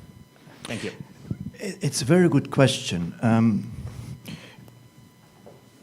not sure whether I have the answer, but let me share what I would do if I would be in your position. We're constrained by the rules of regulation and regulations of a university. So the mind comes first. That's what the university is supposed to be. However, if you go back to the basics, especially I heard that you were in Germany, somebody was in Germany. The Humboldt idea of what universitas is a generic education, not necessarily a vocational training, but a general. So the old Greeks, the first academy, Plato, was study mathematics, physics, social sciences, philosophy. Philosophia, love for wisdom. So what we do at the university, I come from a Jesuit background. And so what the Jesuits did at the university, and I also at Leuven and other universities, but what I did see at the best universities, even at the University of Melbourne, where I was teaching for 14 years, they have in the Faculty of Economics, obviously, I think, strong statistics, strong mathematics. data science, crucial. Otherwise, you wouldn't be able to do this. So let me give you the example for economics, which I know the best. But what we also see at the Faculty of Economics in Melbourne, they have one initial course in philosophy, sociology, so generic courses. At least gives them an idea. Now, the business school in Antwerp just started a new course, which is called, I don't know why, it's called Business History and Philosophy. And they asked me to teach that, because I'm at the end of my career.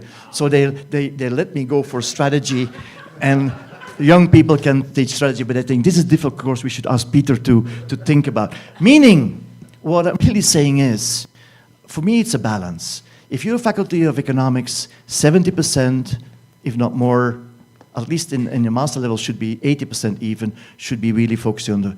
But initially, the first, the candidature, it too, I would say, have some generic... I'm teaching in engineering department, and you're an engineer. It is amazing that they've never heard of philosophy or consciousness, intelligence, these notions, and they all do AI.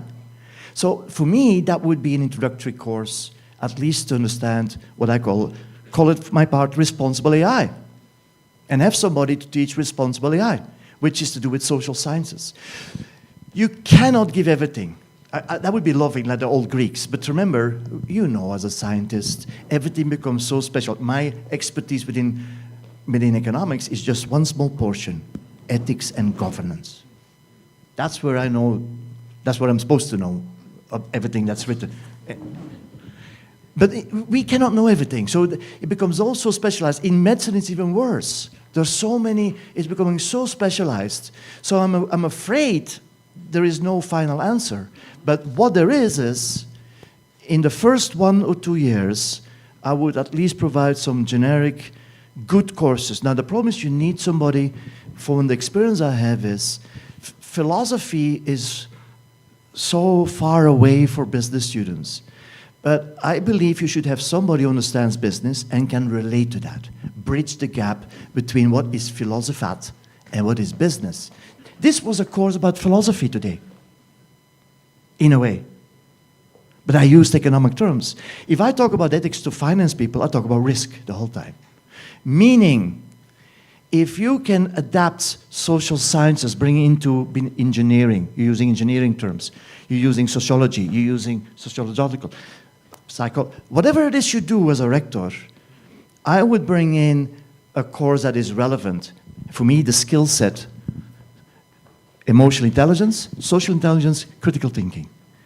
Related to any of those, at least the first year, but related to their interest, engineering, economics, sociology, medicine, that I would do. That would be my answer to you.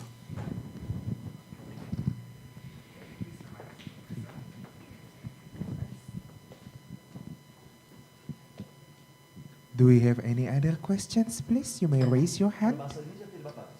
Yes. Yes. Oke, Okay. Bapak. Tuh Pak Ahmad Cahyo.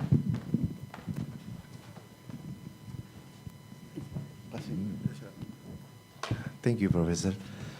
I'm really interested on the enlightened leadership. So, you say that we have to listen to our inner voice. The inner voice is a very individual things, I think. And how we implemented something that very individual into an organization, that inside that organization there's very many individuals that have different inner voices. Thank you. Good point. There's just been last week an article in MIT Sloan Management Review about that question. And in a nutshell, it says, we business people, we have a propensity, we have a, what's it now? We act. We make things happening. We're plumbers. We're doing things. But in decision making, especially at the board level, what we need to do is, and it's a philosophical term, focus on being. Meaning, stay back, sabar, and reflect. even literally during a meeting. One of the best chairmen I've seen was somebody that first let everybody else talk. Because if he talks or she talks, he would bias already decision in a certain direction. And that was what happened, by the way. You should read international relations, how John F. Kennedy learned from the pig failure, meaning when he was trying to invade Cuba with Khrushchev. When then the Russians were bringing in the nuclear, that was a very, meaning he made the mistake when he was just voted as president to fall in the trap of group thinking. And he had the brightest minds in class on his table. So what he did next when he had another crisis, he basically got out of the room and let them discuss and not influencing them. So in a board meeting, is instead of pushing hard like we all want, of our opinion, as a chair, step back, let them talk, and well, there's these mindfulness courses, but even just by looking at decision making, just listen. So to me, it's almost that basic. It's in the silence. Silence is golden, which is true. When you said the question, I'm interested in that last one, it's only in silence that you will hear the voice. That voice. Because in our active doing, it's the mind that taking over and pushing hard. And the passion, the heart. And that's also dangerous sometimes, as David Hume said.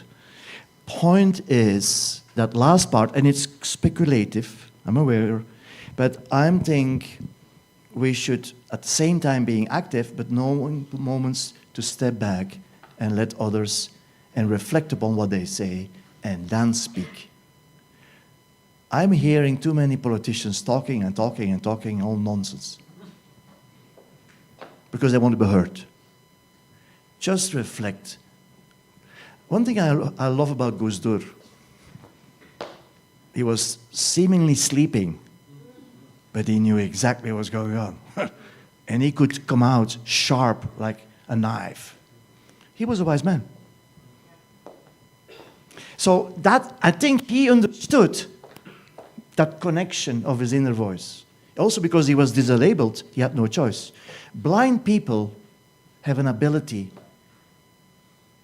Handicapped people, my late sister was dealing with handicapped people. Handicapped people have an ability, have an advantage to us. They know this better because they have, that's the only thing they have. Because they are weakened by the so-called normal mind. We can learn from handicapped people. We can learn from blind people. So that would be my answer. But that's just a partial answer. I was very fortunate. I learned it because I studied Buddhism in Solo. And so I learned from the Javanese and the way they, you know, the dancing. And that's also part of let things happening graciously. So it's not just one answer, obviously.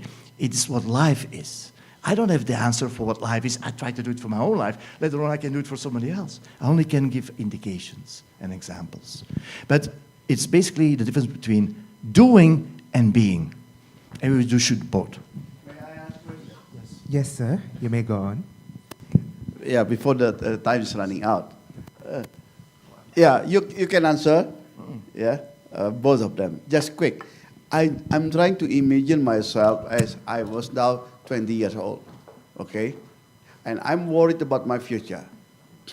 Looking at things moving so fast, and I need to grab my capability of the future. Yeah, understanding from your presentation, when things moving up, nothing is so certain, then how could I so certain in crafting my capability of the future? So that it seems like that I need to learn how to learn, yeah, the thing that moving so fast. Can you give a kind of suggestions as a 20 years old? Yep. I'm pretending 20 years old, yeah, like they are. I'm not 20 years old. Thank you. Thank you. It's a very good question. There is no certainty. That's one. But what we have learned, and that's the same for individuals as organizations, learning is not just stopping at your degree.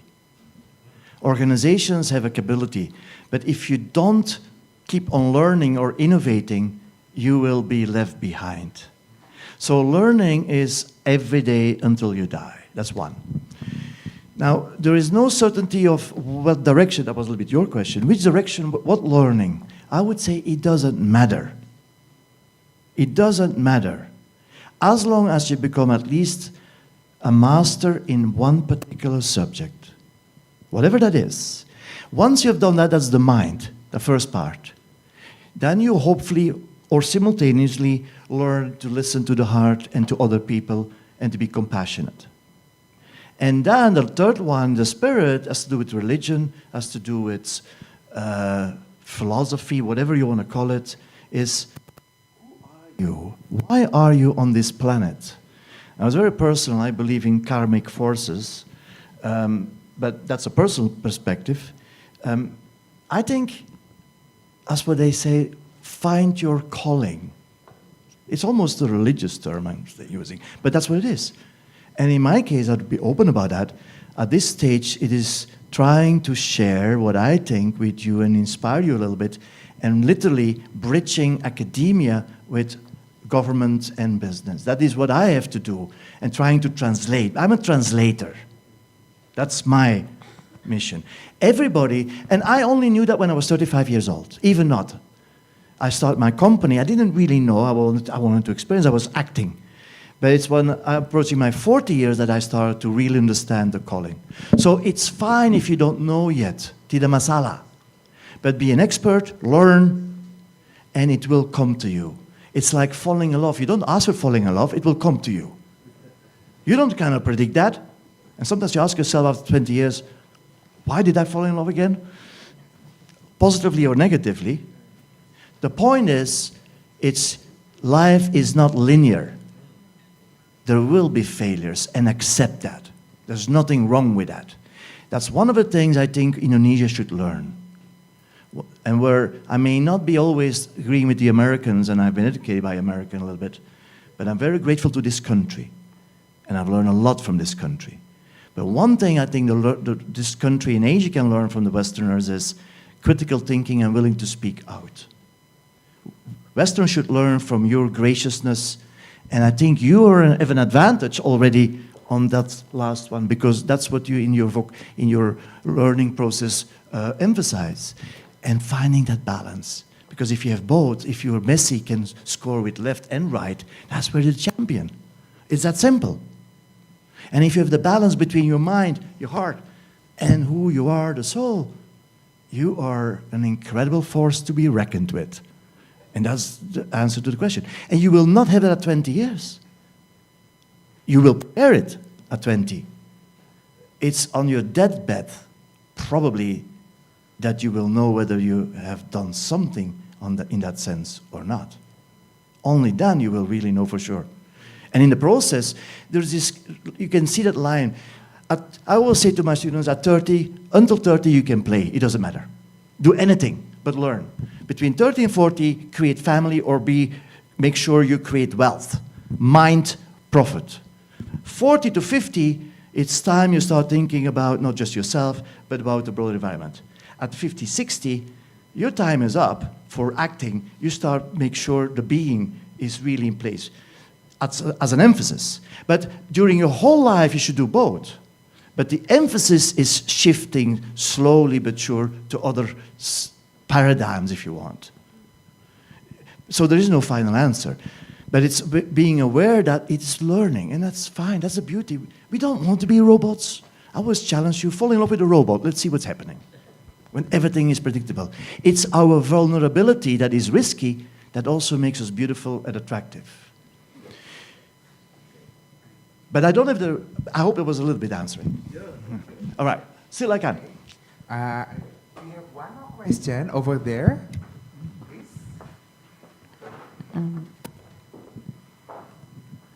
Okay. Good morning, Professor Peter. My name is Fabi, and I'm from the doctoral program of economic in Faculty of Economics. I actually want to ask you about the governance things that you were saying before. So when I read some of the articles, they said that the governance has the direct effect to the value of the company.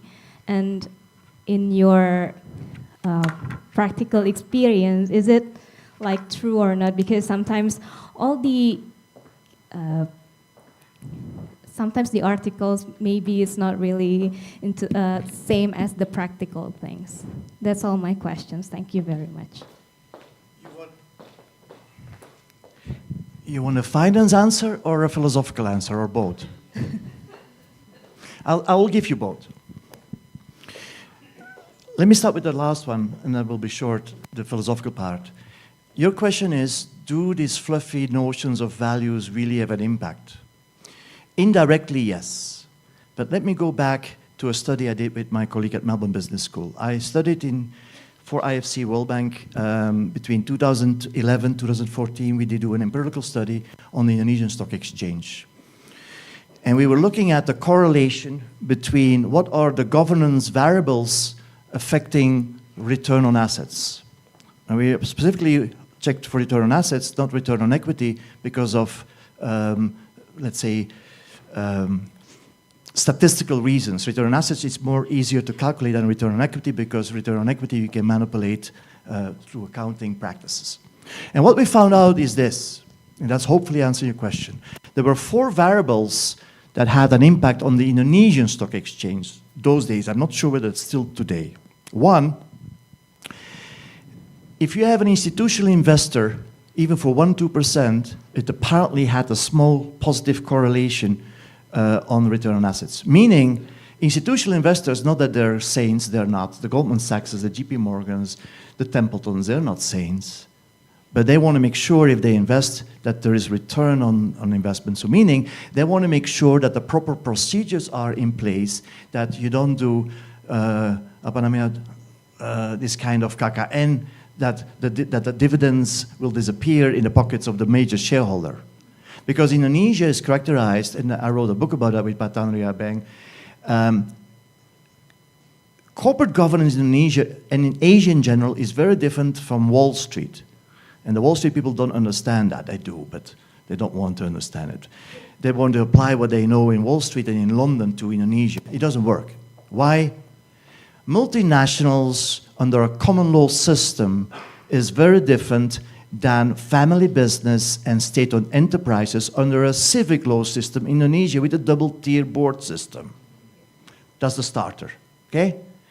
So, answering the question, in an institutional investor, having somebody who is an institutional investor, including university of a connect, that will help the reputation for the organization, and apparently, meaning what we call in governance signaling effect. It signals to these investors that these institutional investors trust this organization, that they will do the right thing, make the right decision, the smart decisions. PT Astra, an example. Now, we did not do a case study. We did do a random, as it should be. So I don't know, but probably Astra was one of the 150 we had in, but I know as a fact that with the Astra, for example, is being seen as having good governance. So having institutional investors trusting PT Astra is an indication, because Astra is run properly. And that's a correlation. Number 2, and here the values come in. We found that having what we call related party transactions, which means a board can grant a loan to somebody of the organization, including a board member, a loan.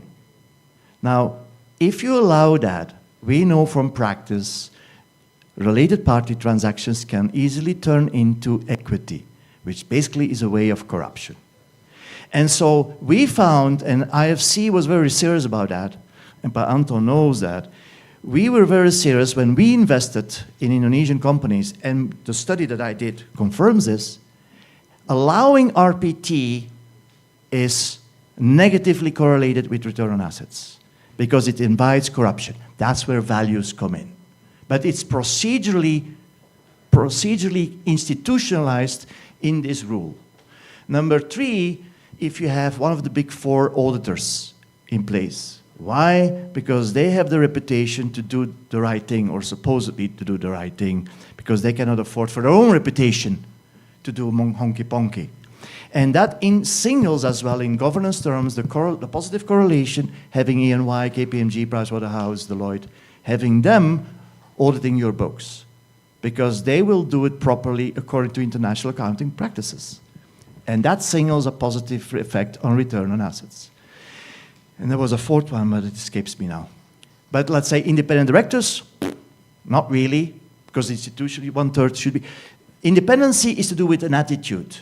So if you have an attitude, yes, but you can appoint your friends. Will they talk against you? I'm not so sure. So I can go in detail. This is, of course, my subject. But I think, yes, values come in, but not directly. You don't see that. It's indirectly. It's about bisa percaya atau tidak. And that's hard. But the example of RF related party transactions, that's a clear one. There I can empirically prove, if we see that it's institutionalized, not allowing any possibility for corruption. So I don't think morality is a variable you can put in.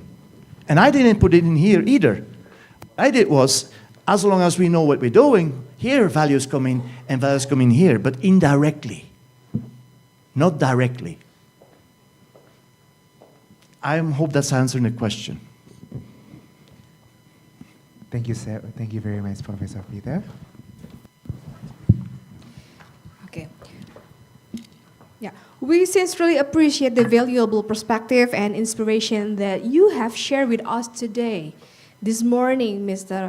Professor Verhazen. So, once again, ladies and gentlemen, please give a warm round of applause to Professor Verhazen.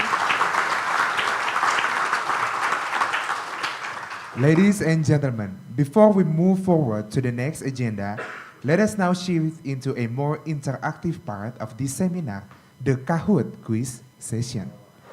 So as you may recall, last week we shared with you a video presentation by Dr. Antonius Alijoyo on risk and opportunities.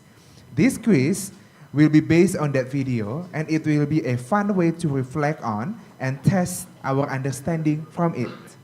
Please kindly scan the QR code displayed on the screen and follow the simple instructions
to present distinguished panelists who will share their insights and expertise following the keynote speech of Professor Verhazen. Allow me to introduce our distinguished panelists. Dr. Antonius Alijoyo, founder of CRMS Indonesia, Supervisory Board of the GRC Association, certified in several fields including GRC professional from OCEG, and government auditing professional from the Institute of Internal Audit USA. He currently serves as an independent commissioner of AIG and Tokyo Marine Life Indonesia. To Dr. Antonius Alijoyo, you may come forward on the stage. Please give another big round of applause. Secondly, we have Mrs. Brigita Melianti Sulungbudi, PhD. She is certified in International Project Management and an accredited supply chain analyst. She is currently the Dean of the Faculty of Economics, Parahyangan Catholic University. To Mrs. Brigita Melianti Sulungbudi, you may come forward. Dr. Agus Heru Darjono, President Director of Bunda Medic Healthcare System, with extensive experience in corporate strategy, marketing, organizational development, and human resource development, with more than 30 years of expertise in the pharmaceutical industry. To Dr. Agus Heru Darjono, please come forward. Coming up next, Professor Dr. Paulina Permatasari. She's a professor at the Accounting Department of Parahyangan Catholic University with expertise in sustainability management, sustainable development, climate change economics, and sustainability reporting for SMEs and universities. To Professor Dr. Paulina Permatasari, please come forward. Dr. Ahmad Cahyo Nugroho, representing the Indonesia Digital Industry Center, the Ministry of Industry of Republic of Indonesia, with expertise in corporate finance, corporate governance, and business management in Indonesian manufacturing sector. To Dr. Ahmad Cahyo Nugroho, please come forward at the stage. The last but not least, our keynote speaker of today, Professor Peter Verhazen. You may join us on the stage. This panel discussion will be guided by our distinguished moderators, Dr. Antonius Alijoyo and Mrs. Brigita Melianti Sulungbudi, PhD. Ladies and gentlemen, let us now warmly welcome our panelists and moderators to the stage by giving another big round of applause.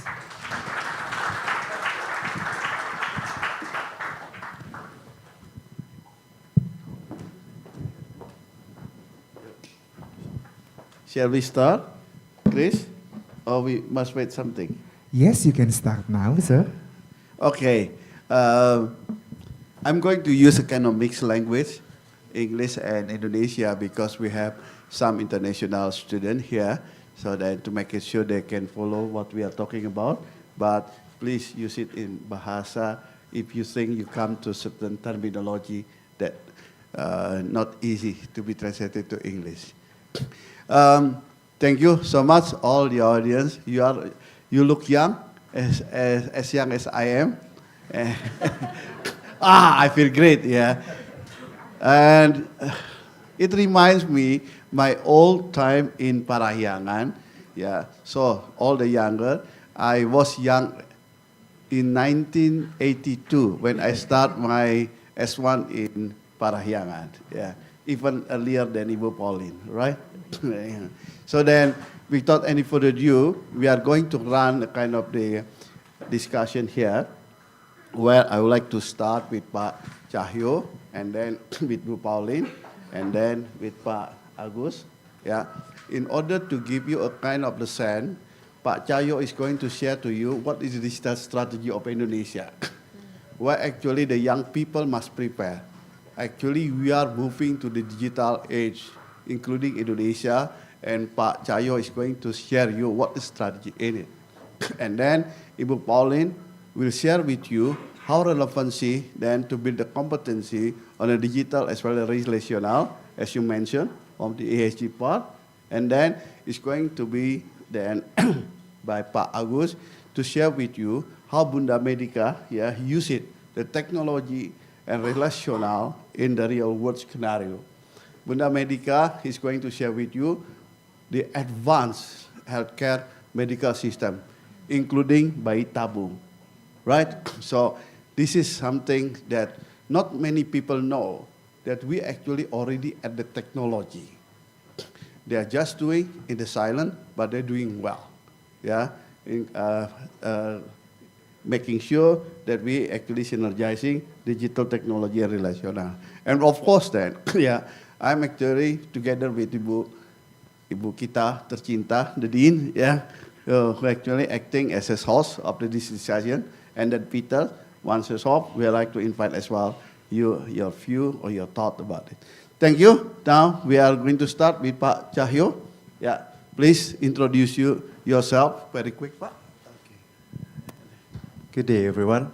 Let me introduce myself first. My name is Ahmad Cahyo Nugroho. Right now, I'm managing the PD. We call it the Pusat Industri Digital Indonesia, the Indonesian Digital Industry Center. So right now we are managing we have 5 services, including training. The second is consultation. The third is about collaboration. The fifth is research brokerage, we call it. And the fifth is we have showcasing. So if you want to know how the technology can be implemented directly, you can show the effect, and also how to implement the technology. You can come to PD to know better about how the technology can implemented in manufacturing sector. Let me start with the presentation, the brief presentation. Okay, next.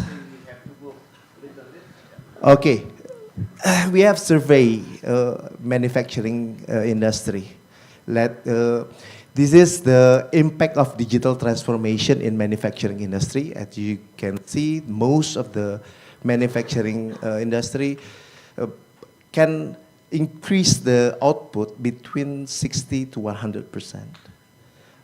Some company can also increase to 200 to 600%. This is the dimension that we measure: the speed to market, agility, the productivity. And the next slide. Someone can help? Okay, financial. Okay, financial, customer experience, and also sustainability. As you see also, some industry, some company can propel further than other companies. But most of the companies between 60 to 100% output increase. Okay, next. Based on the Ministry of Communication and Digitalizations, the digital talent that we have to have in the next, until 2030 is about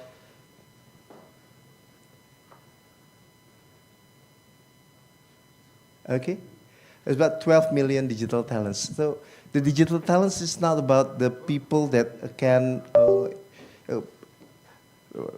working in IT or working at the like the AI or everything, but the people that can use the technology to perform his or her job. So based on the McKinsey survey, there are fastest growing jobs and also fastest declining jobs. There are job shifting that we also face in Indonesia. Okay, next. Here are the key roles for business transformation. Based on the surveys, they are AI and machine learning specialists, data specialists, business development, managing director and chief executive, assembly and factory workers, and also data entry clerks is declining right now. Core skill in 2025 is resilience, flexibility, agility, analytical thinking, creative thinking, talent management, and AI and big data. But based on the survey, in 2030, it will increase in Indonesia. The first is AI and big data. The second is the creative thinking. Third is technology literacy, network and cybersecurity, and analytical thinkings.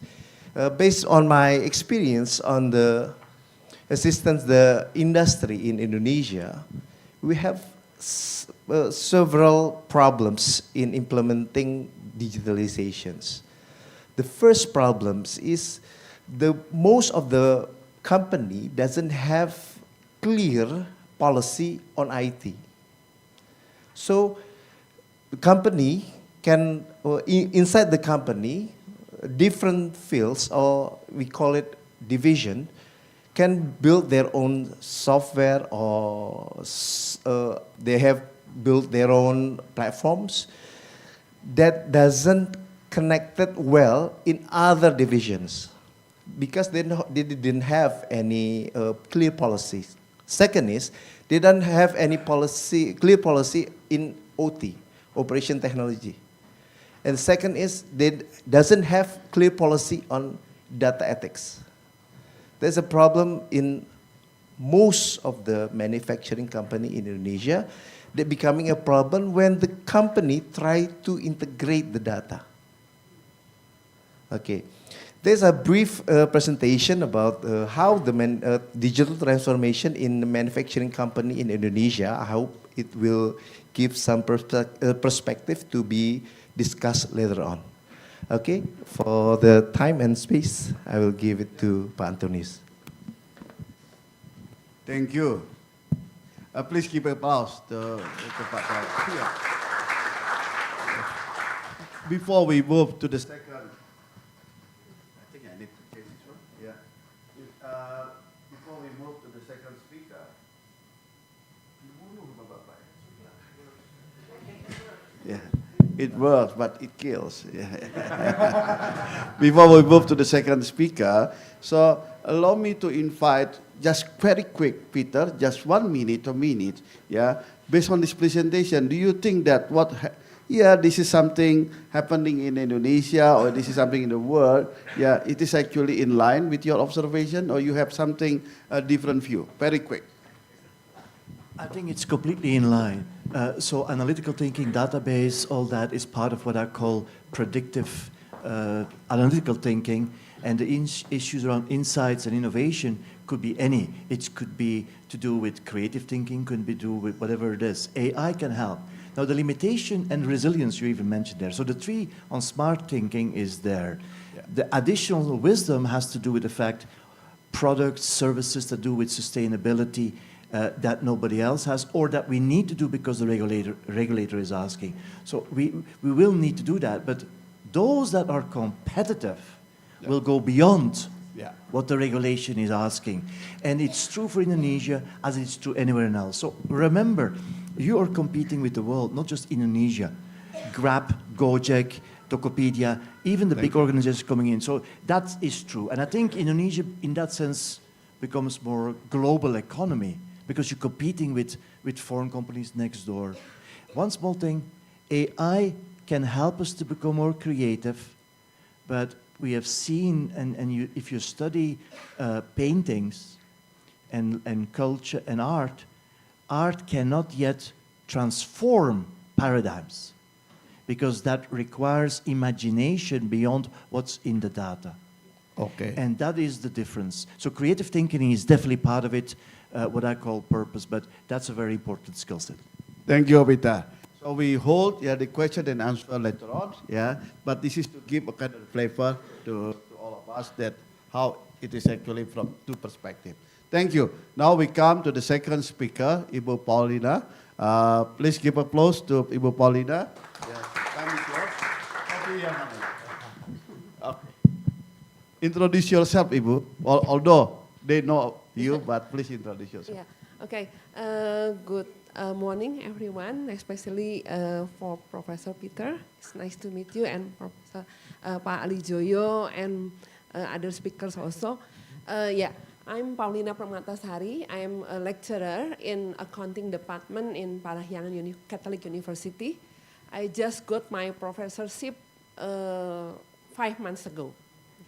So it's Please it's give it just, applause. It's just young professor.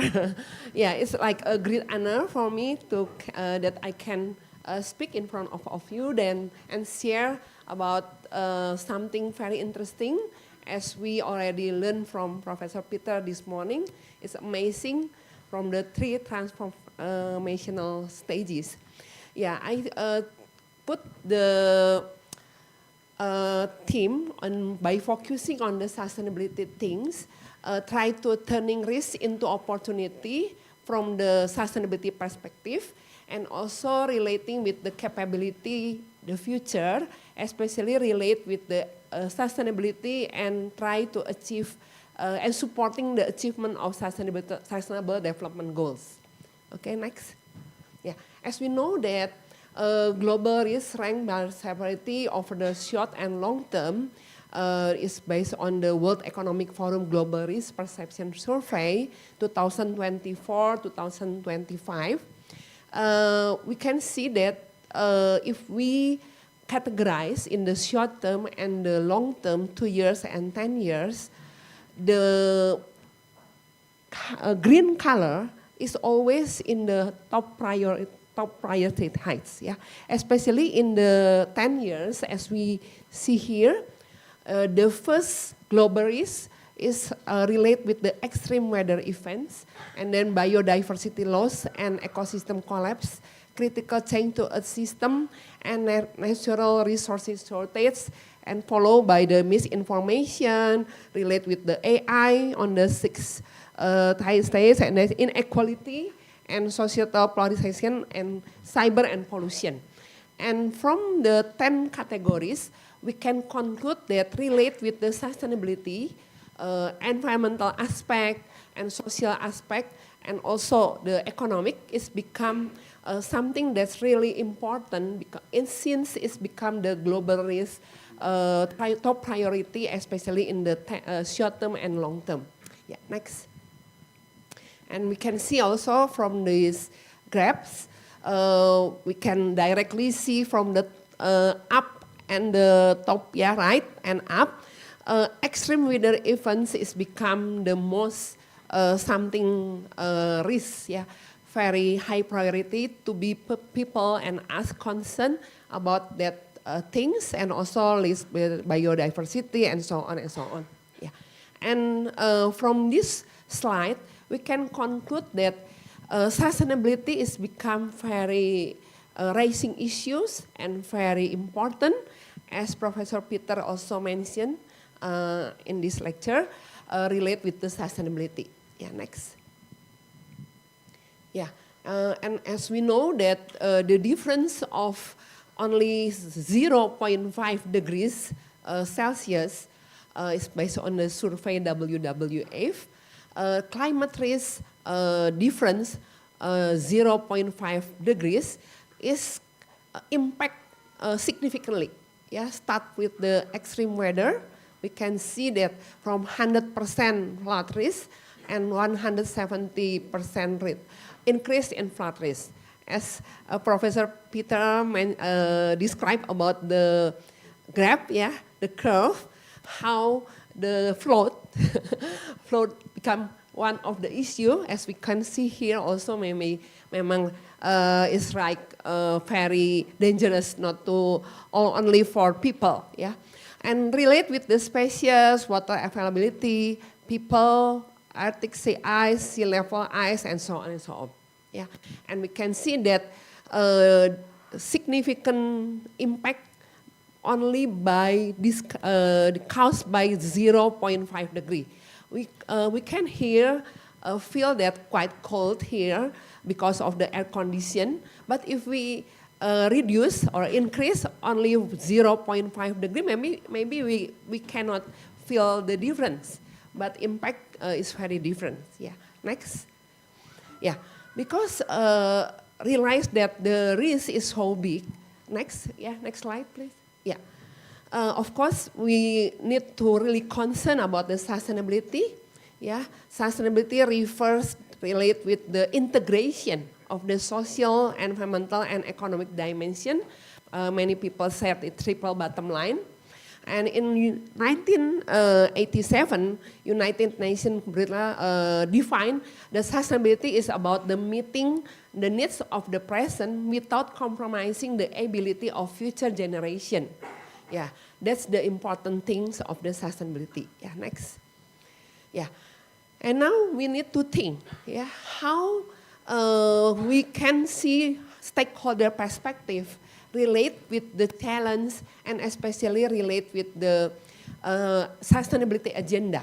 Yeah, we can see relate in community side, on customer side, regulator or investor, many aspect and many criteria, many requirement that relate to be fulfilled in relate with the sustainability agenda from viewing from the several stakeholders perspective. Yeah, next.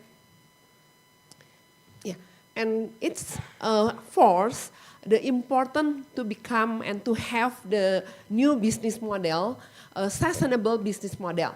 Yeah, relate with the understanding the significance of environmental, social governance signal for the company and sector, and of course define business success in the long term, and also how to integrate all of this, become a strategy that integration the sustainability into the core company strategy. Yeah, next.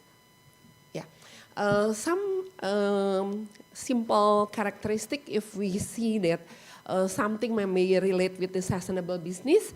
Many people said that it relates with the green business, try to minimizing negative impact on the environment and society, and creating positive impacts to communities, society, and economics, and also striving to the achievement of the performance in the triple bottom line.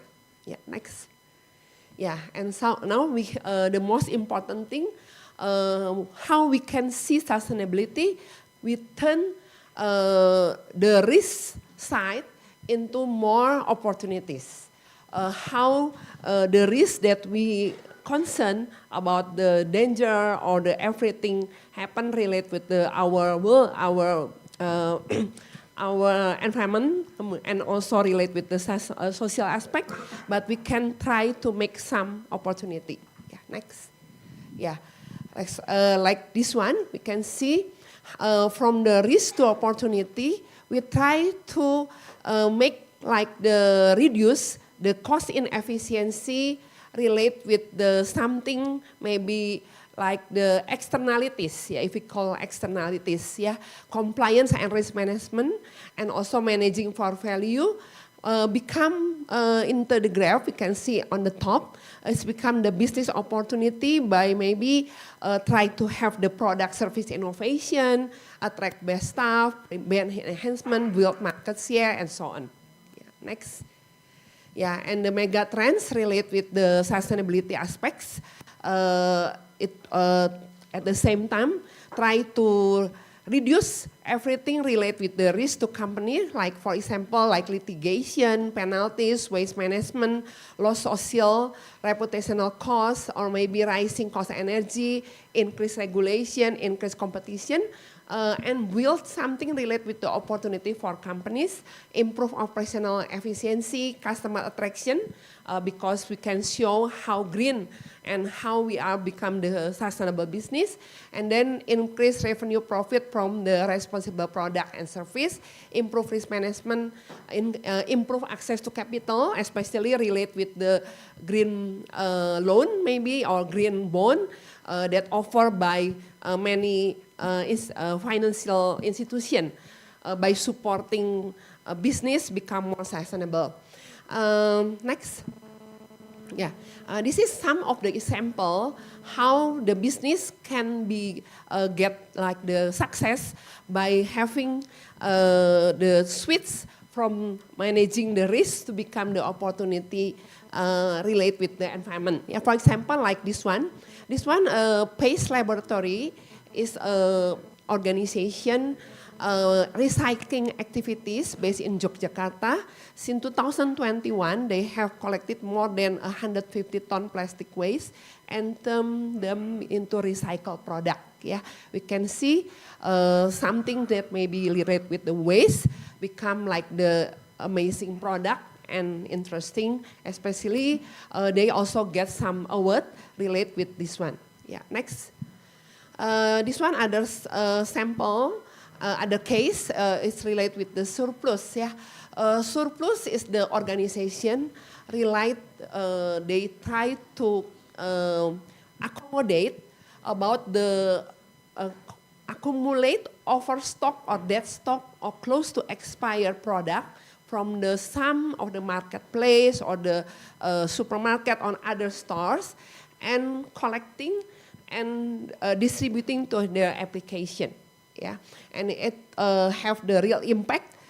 In 2022, after 2 years fighting against food waste, surplus team has succeeded save more than 10,000 serving food, prevented more than 100 tons CO2 emission from the food waste, yeah, and also saved 12 tons of food. Yeah, we can see here. Next. And this one we can know, everybody maybe know IKEA. Yeah, IKEA also one of the company that show that more than 60% IKEA products is based on the renewable materials, and 10% of their range consists of recycled material, and also allow the customer to resell product they no longer use. Yeah.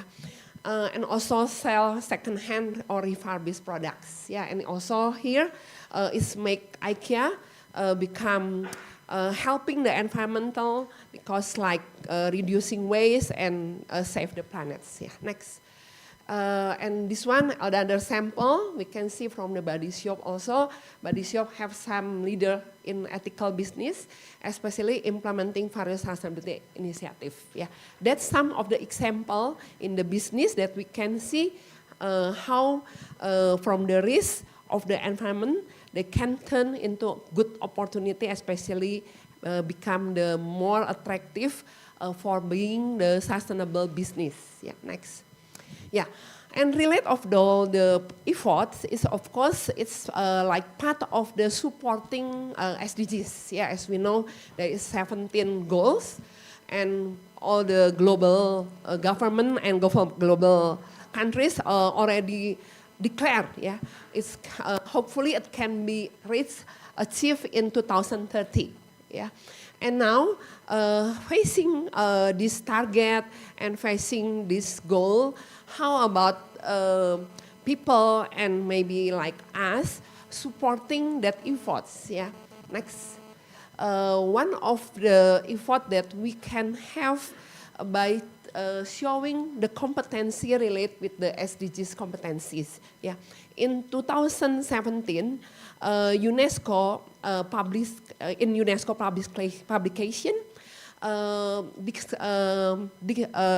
explain about what is the competency that can be supported and should be have to support the achievement the SDGs. Yeah, start with the system thinking competencies, anticipatory competency, normative competency, strategic competency, collaboration, critical thinking, self-awareness, then integrated problem solving. We can see how all these competencies can support SDGs. Yeah, next slide. Yeah, we can see here system thinking competencies try to recognize and understanding the relationship to analyze the complex system, to think how the system can deal with the uncertainty, like Professor Peter also mentioned this morning, and how it can try to do many efforts, yeah, and things about the way to support the sustainability.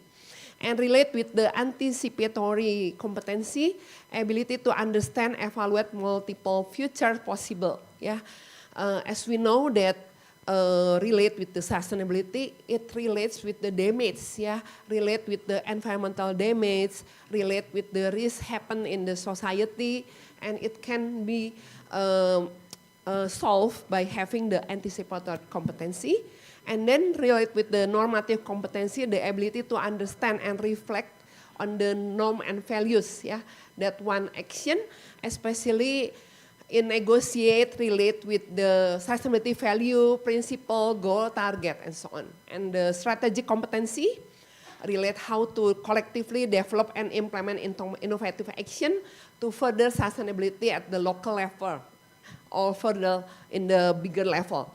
Collaboration, of course, and then critical thinking and self-awareness reflect how on one own roles in the local community and global society to continue evaluate and motivate another action to deal with the happens in the relate with the sustainability issues, and of course relate with the integrated problem solving competency. It's become very important, especially relate with the sustainability things. It's become like something very big and should be supported by many and global society. I think that's all from me. Thank you. Thank you, Paulina. Peter, could you please give us your thought about Paulina's idea? Thank you, Pauline. That was very interesting. I will make it brief. I don't want to repeat, but it confirms what I've been thinking. It's resonance, your thing. What I want to just say this. Risk, as I said, is a proxy to try to measure uncertainty, which is probability impact. And you mentioned there all the possibilities, competencies needed to turn that risk, potential threats into an opportunity. Today, as an advisor, my big concern is extreme risks in the tails. Remember that Gauss curve? I'm looking the champions. I'm interested. What makes them so good, and what makes us so extreme bad? And I give one example: insurance companies. Today in Florida, securing your house, having an insurance policy against fire, and whatever it is, insuring your property, it used to cost $2,480. I pay in Belgium about 990, 1,000 euro, which is 1,200 US. As a result, and Mr. Trump should listen very carefully because he lives in Florida. As a result of the increased climate change, today insurance companies have no choice but to raise that number to $11,230 per year. 4 or 5 times, because the risks are just bigger and you cannot avoid that. So my worry is how insurance companies, financial institutions going to deal, because they're the mediators of our economy, how will they deal with this kind of risk sustainability? And you can also apply that to digital issues, but it's especially climate change that is a big concern. I'm not sure whether Jakarta is, Bandung seems to be okay, but Jakarta is going down, but we have been hearing that for many years, so I'm not sure whether, but the point is, the double materiality issue, the impact of climate on business, you cannot deny. And I think the extreme cases is something that we should be really concerned about, and some industries are more affected than others, and insurance business is one of them. Thank you. Okay. I always got a problem with this. Just to add the story, I have a friend, Johannes Swift, not Taylor Swift, Johannes Swift, He's a little bit older than me, So then, actually, we just came from back from Jogja. She shared to me, she was born in Tasmania, and she couldn't bear with the skin burn if she stay outside longer than 5 minutes. Wow. During now. So the climate change already getting worse, yeah, getting worse and worse. You and me lucky, we go outside, 1 hour, we are still okay, yeah. So then it means what? It's the agenda of everyone. You from the start as the future leader. So now I'm asking you a little bit before moving. But so in digital strategy, you said to me that it is also always also support collaboration, right? Capabilities. And do you think that digital industry, industry collaboration provide opportunity for the youngster part to learn in your hub, and what kind of thing so they can come and they can learn from your center part? Thank you. So we open opportunities for the youngsters in the universities to have like magang, like internship. Internship. They can have internship in our place, and also the startup that also managed by us. So we have one VC is a venture capitals that collaborating with us. They have about 11 startup that have an office in us, and also we all have a collaboration with Star Window. Is a association for startup. So they also have an office in us. They have about 12 startup. If you interested on building drones, we also have some collaboration on workshop building drones. Okay, thank you so much. We will talk about it So, later. yeah, this is good, yeah. This is what Pak Cahyo is here. Try to get his name card, yeah. Use it. If you want to learn, even if you like to get early at your career, a possibility to meet with the venture capital, build as an entrepreneur, business from your youngs. Not to wait until 40 years old, 50 years old. Okay, let me work first then as an employee. It's all thinking, yeah. You want to start now. Come, have a look, yeah. This is an opportunity, yeah. It becomes wasteless if you don't use it, yeah. Then, please ask his phone number. Okay, yeah. Well, yeah. Thank you so much. So now We go to Pak Agus. Yes. Yeah. So we would like to invite Pak Agus. He has a lot of storytelling. Yeah. And then I do hope that you are going to feel with a very interactive way, right? You know what? Yeah, please. Yeah, thank you. So, which one more ganteng, picture or the real one? Picture of course.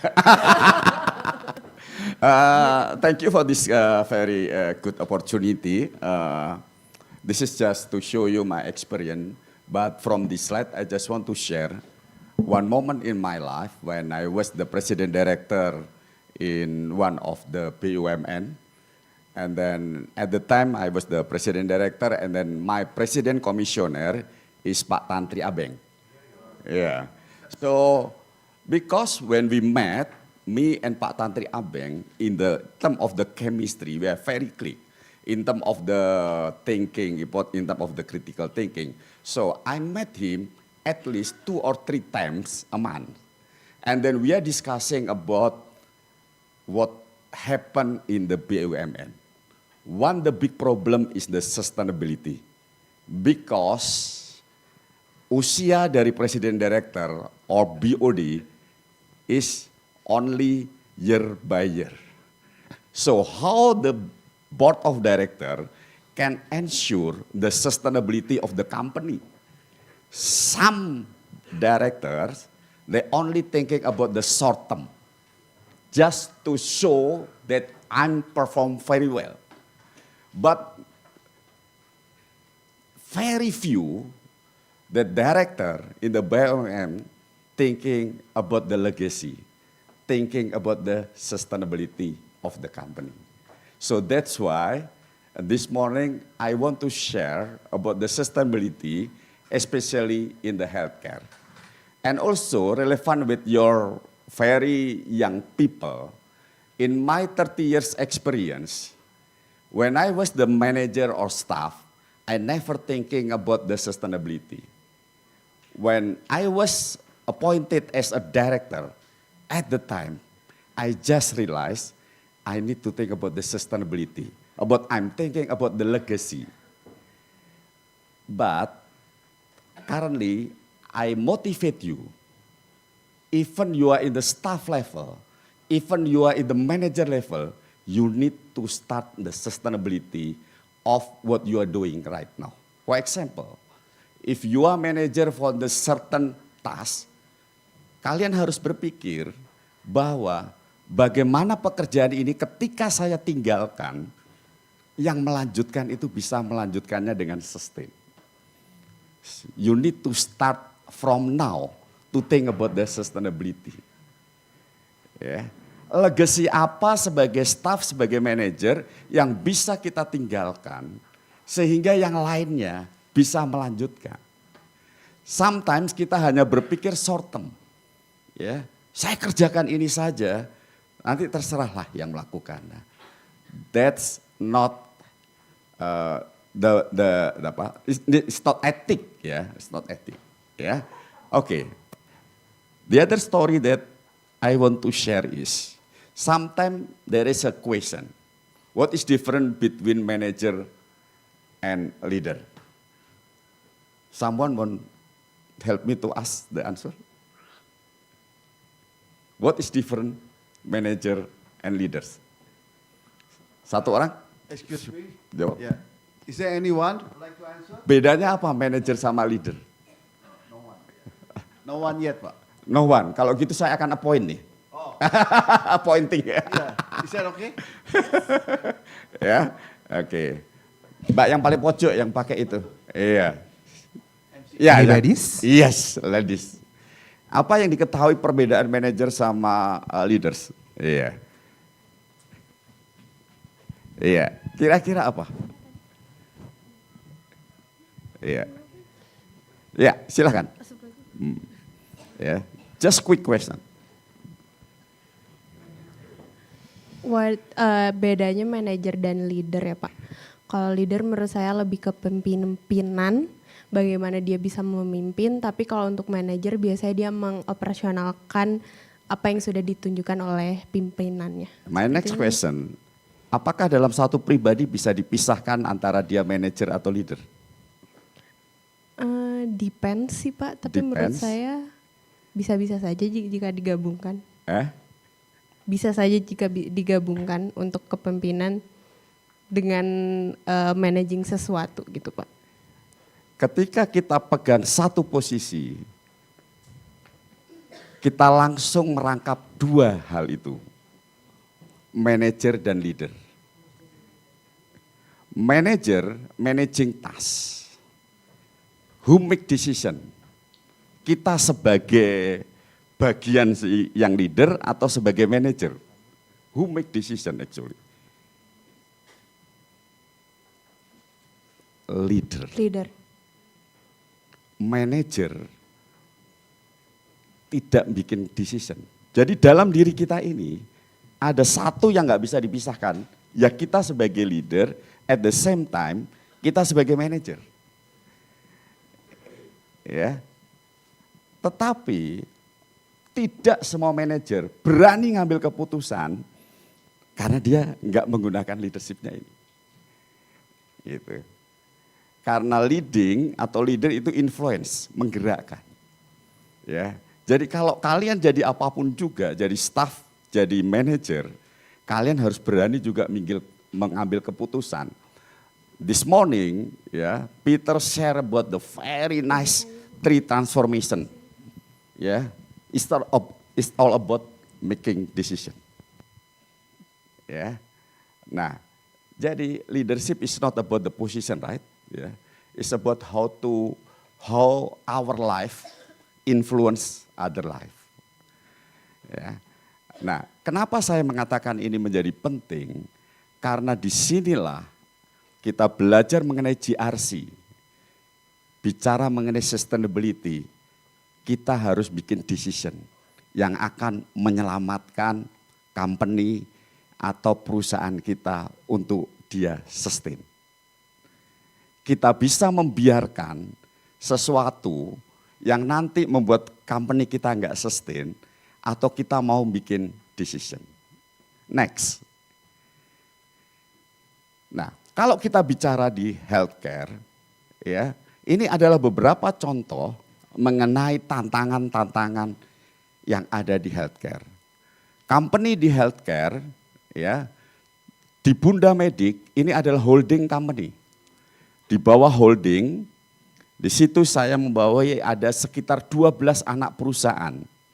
Ada 10 hospital, ada 12 klinik bayi tabung, ada 40 laboratorium, ya, dan kemudian ada beberapa subsidiary lain, tetapi masih berupa ekosistem healthcare. Dan di healthcare itu sangat high regulated, ya, aturan-aturan undang-undangnya itu luar biasa sekali. Dan ini adalah tantangan-tantangan itu. Bagaimana kami harus beroperasi dengan sangat mengikuti regulasi itu. Ya, nah, dari sisi environment-nya, dari sisi social responsibility, dari sisi transparansi dan lain sebagainya.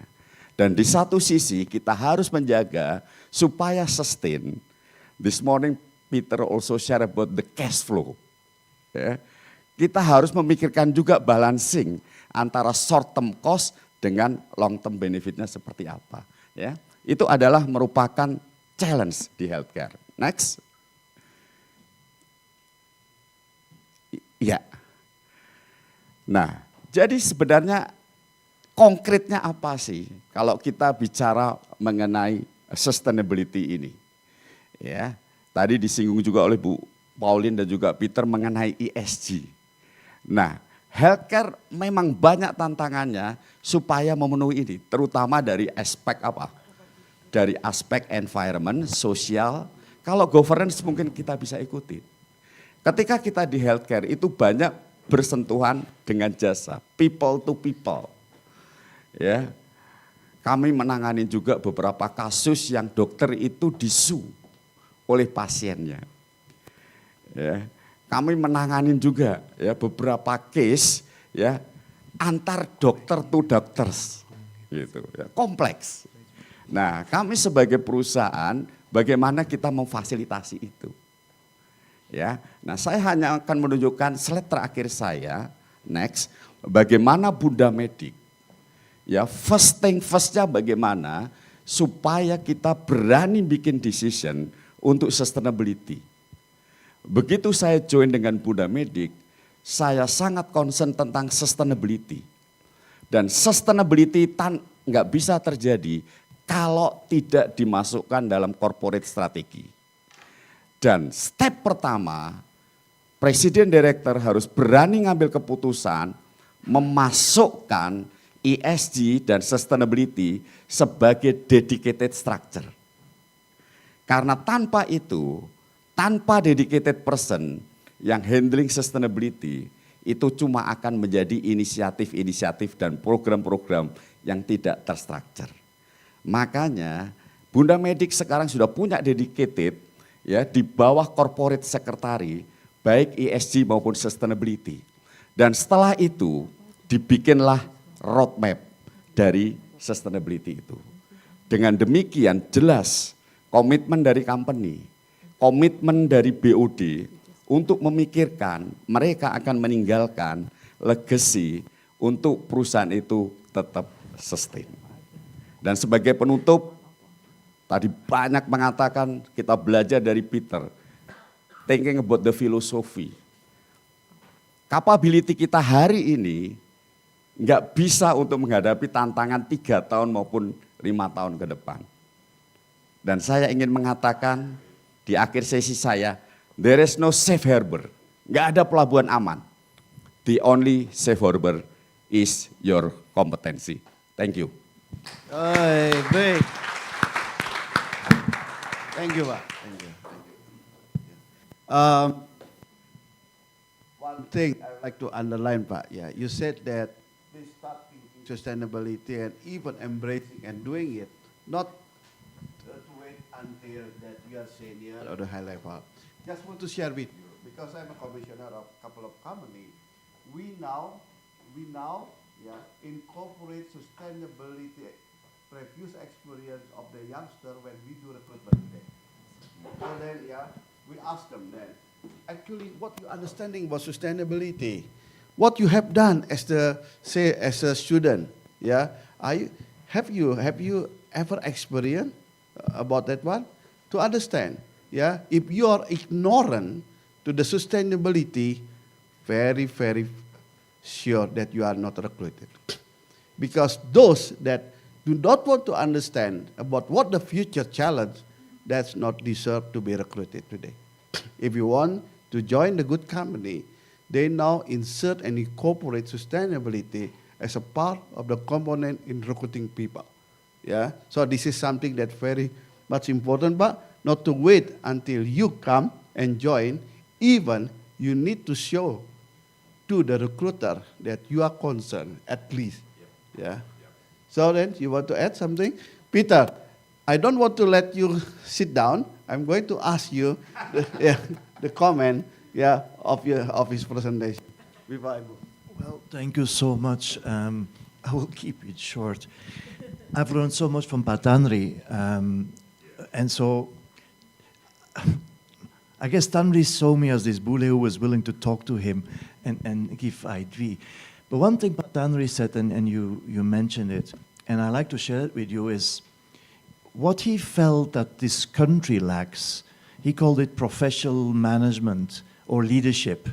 But what it really meant was people should harus berani. Meaning, kalau tidak jalan langsung, tidak masalah. We should be willing to fail. Every entrepreneur knows that. There's a very nice saying, Edison, who invented the lamps. It took him 1,000 times to try. And somebody said, oh, you failed. No, it was 1,000 times not close to when it worked. Meaning, failure is the basis to become successful. It's like in laboratory work.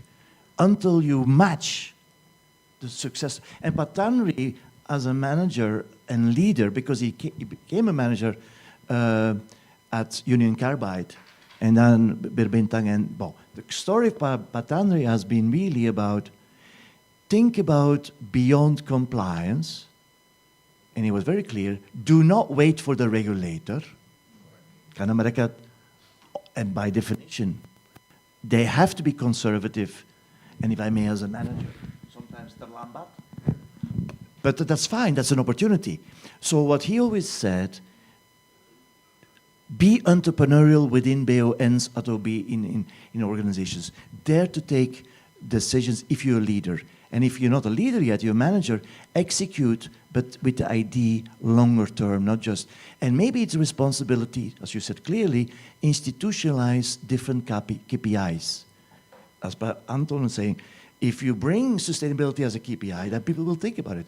If you only say profit over the next quarter, that's the only KPI, yeah. People will not think about sustainability unless it's part of your, and you have to bring it in. And AI can help. So to Patanri, it was really about how do you make a better company? And for him, BONs, they were, basically he was impatient. That was basically his point, because people didn't want to fail, and that made him mad. Because if that's part of business, failing and stand up and do something. And let's not remember, Patanri was an orphan. He came from nobody. And so that's the strength of a man like that, who was willing to fight and to do something and make a difference. And he was celebrated under GRC. Yeah. Basically, last week, we just celebrate and honor him as the elected Patanri Abeng as the receiver of Lifetime Achievement Award, together with Pak Amin Sunaryadi. Now, you want to take? Yeah. Oh, thank you. Okay. So before we move to the have a kind of question and discussion, so I would like to invite Ibu Dekan, to say something, that relevant to the youngster, midster, and oldster like us as well. Please, Bu. You want to Maybe I will do that in the closing remark. You do it. But you want to comment, or we go straight to the I question? just and- thank you to all the panelists and to Peter. I think all of us resonance each other about the idea how to build the capability for the future. So thank you all the panelists. Okay. Now we are going to use another 15 minutes for question and answer. Then we give it to you. Yeah. Listen. So I need the help of MC in fighting the best question. Yeah. Is there any question to Pak Agus? Yeah. Pak Cahyo, Bu Pauline. Yeah. And those three first, right? Yeah. Okay. Because Peter, I'm going to ask you only last questions. Yeah. And then after that, concluded by the dean. Please. Okay, this will be your last opportunity to ask further questions, whether to Pak Agus or to other panelists, to Prof. Paulina, or to Dr. Ahmad Cahyo, or to Professor Peter, maybe? Anybody?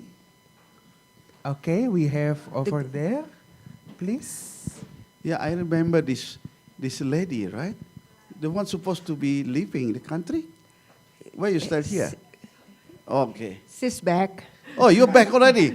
Oh, She's welcome back already. You're back. Good.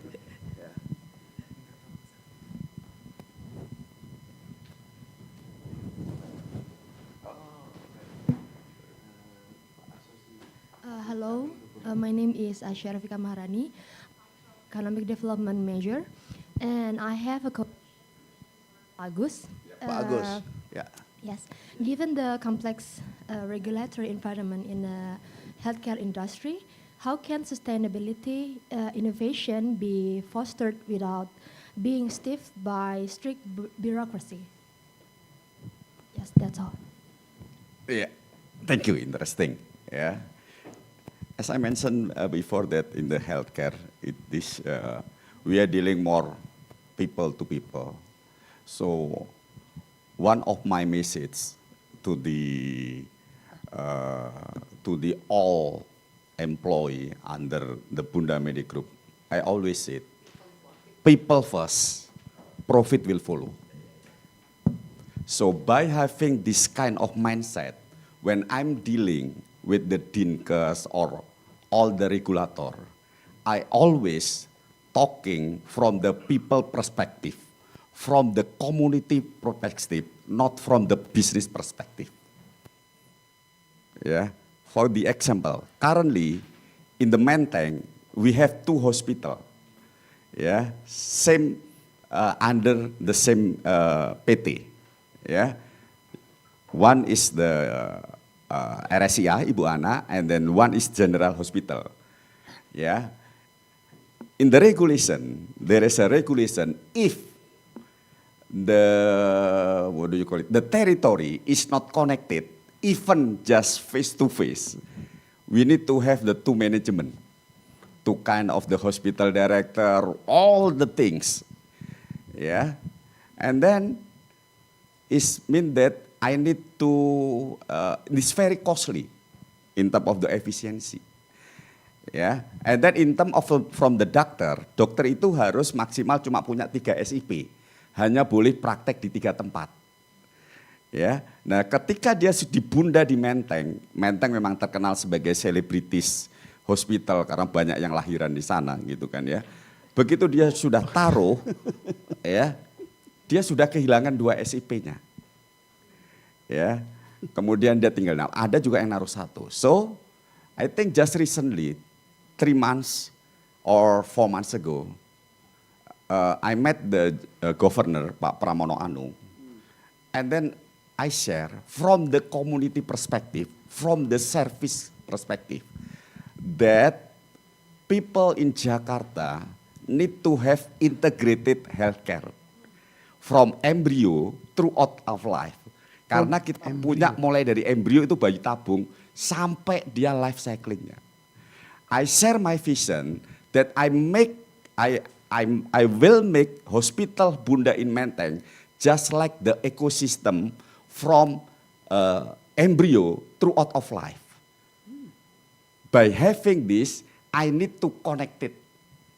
Yeah, I need to something that can connect it, and then I'm not breaking the regulation. Yeah, but I need your blessing to make what kind of a bridge or what do you call it, tunnel. And then with this kind of idea, we are lucky currently that we have the governor is very decisive, decisionnya itu cepat. Ya, in the principle, he approved our proposal. Now we are in the process, talking about all the stakeholder. Yes, I never talk about the business, but di belakang itu sebenarnya saya akan punya efisiensi besar sekali, karena saya hanya punya satu manajemen. Tapi saya nggak bicara dari sisi itu.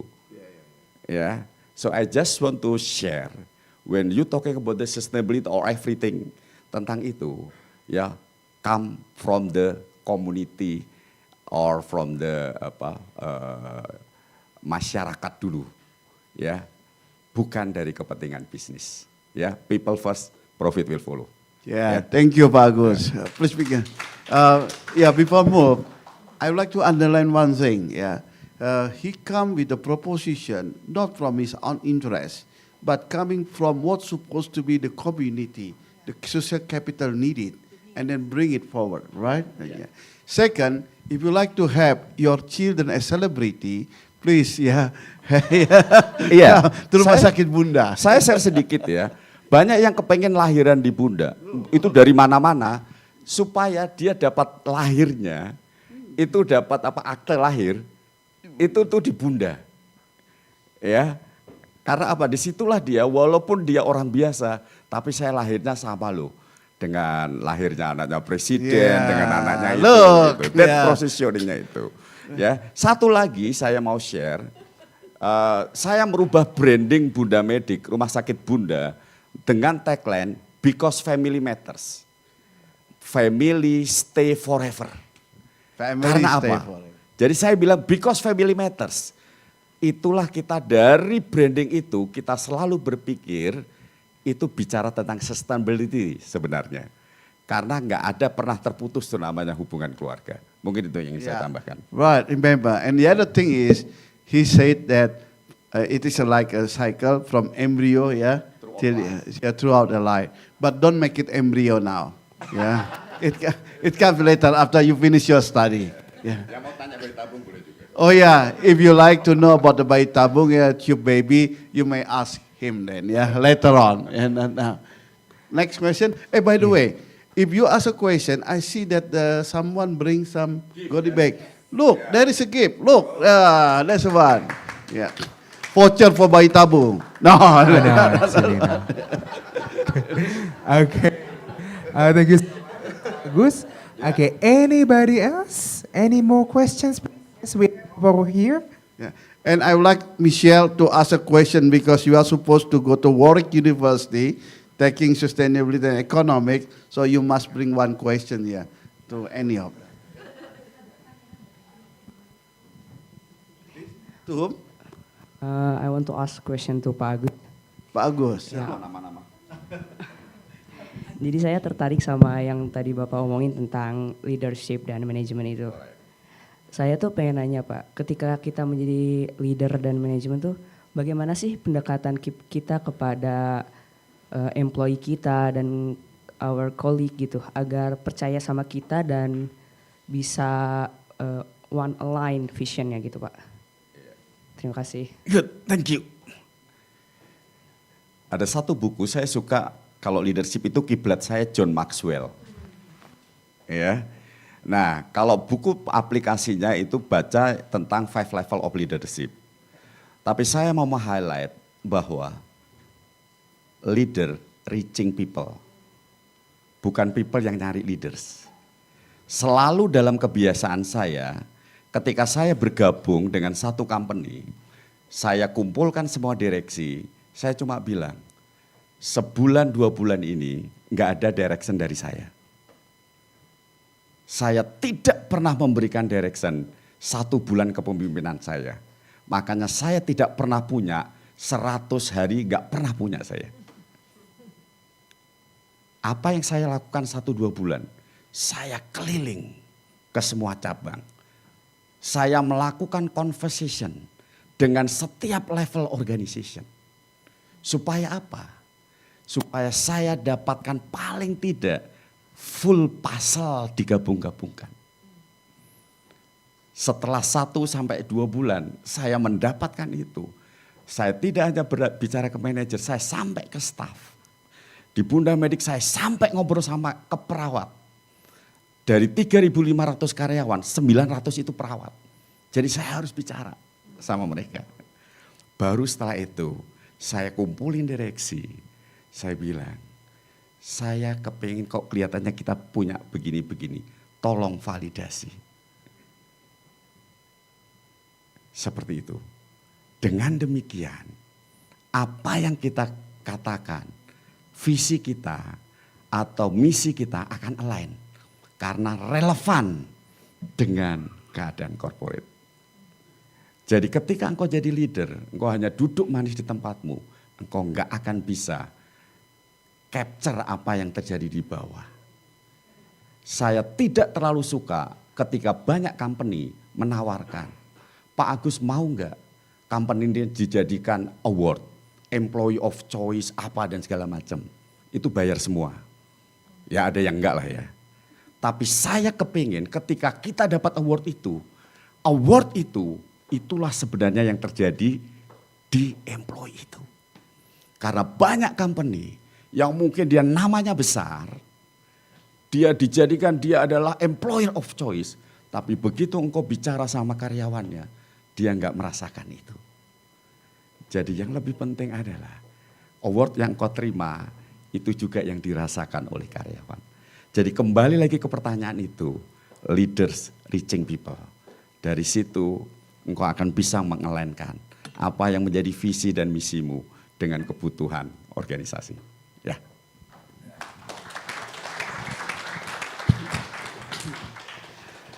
Ya.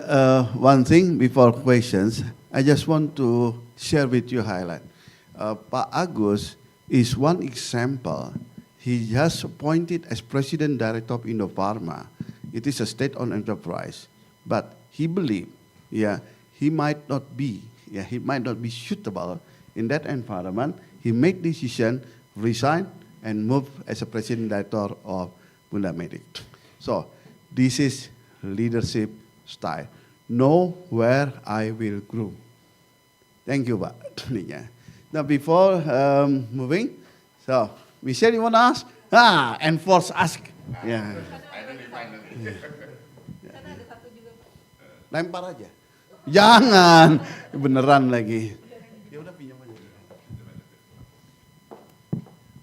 Okay, so thank you, Pak Anton, for forcing me to ask a question. So my name is Michelle, and I'm from the Department of Economics. I want to ask for all the panelists here. Do you believe that to achieving the sustainability that we have a trade-off? Do you believe that we can achieve sustainability without any trade-off that costing more to achieve that? Because especially all the panelists here are the leader of the company. So I want to see the perspective of that. Thank you so much. Please give it back. Wait, yeah, she doesn't need that one. Thank you. Yeah. Thank you, Michelle. So then, because this is three panelists, so I would like to start with Pak Cahyo. Yeah, is there any trade-off you think? And if there is, how actually to overcome and to take into account so we can still proceed and move as expected? Yeah. Okay. To achieving sustainability, I think, of course, there are trade-offs, but how you to create the value of it, I think is more important. Because right now, it's negligible about the sustainability issues in Indonesia. For just information, currently the Ministry of Industry right now is designing on the certification for green industry. So is one of the mandatory that the company have to achieve. And it's also predicted to be the booster on implementing technology in the manufacturing sector. Okay, thank you. Thank you, Pak. Thank you, Pak. Before move, I would like to refer, my experience 2 years ago, Pak, when I visited Korea, South Korea, they have a national initiative combining the digital strategy of the national with the sustainability. Yeah. So they actually invite the young people like you. They have a kind of the startup center, yeah, and then they even provide some venture capital. However, the product or startup should be digitalized as well as bring a better on sustainability. So from that perspective, do you think there will be some kind of similar thing in Indonesia, Pak? Before more? Yeah, of course. Right now, we just have a seminar, actually last week with the Korean government and also with the GDIN, cooperation there about the sustainability. One of the technology that they are disseminate to us is about how to making sustainable materials for constructions. That's also the main issue in Korea. And also about how to measure the carbon emissions.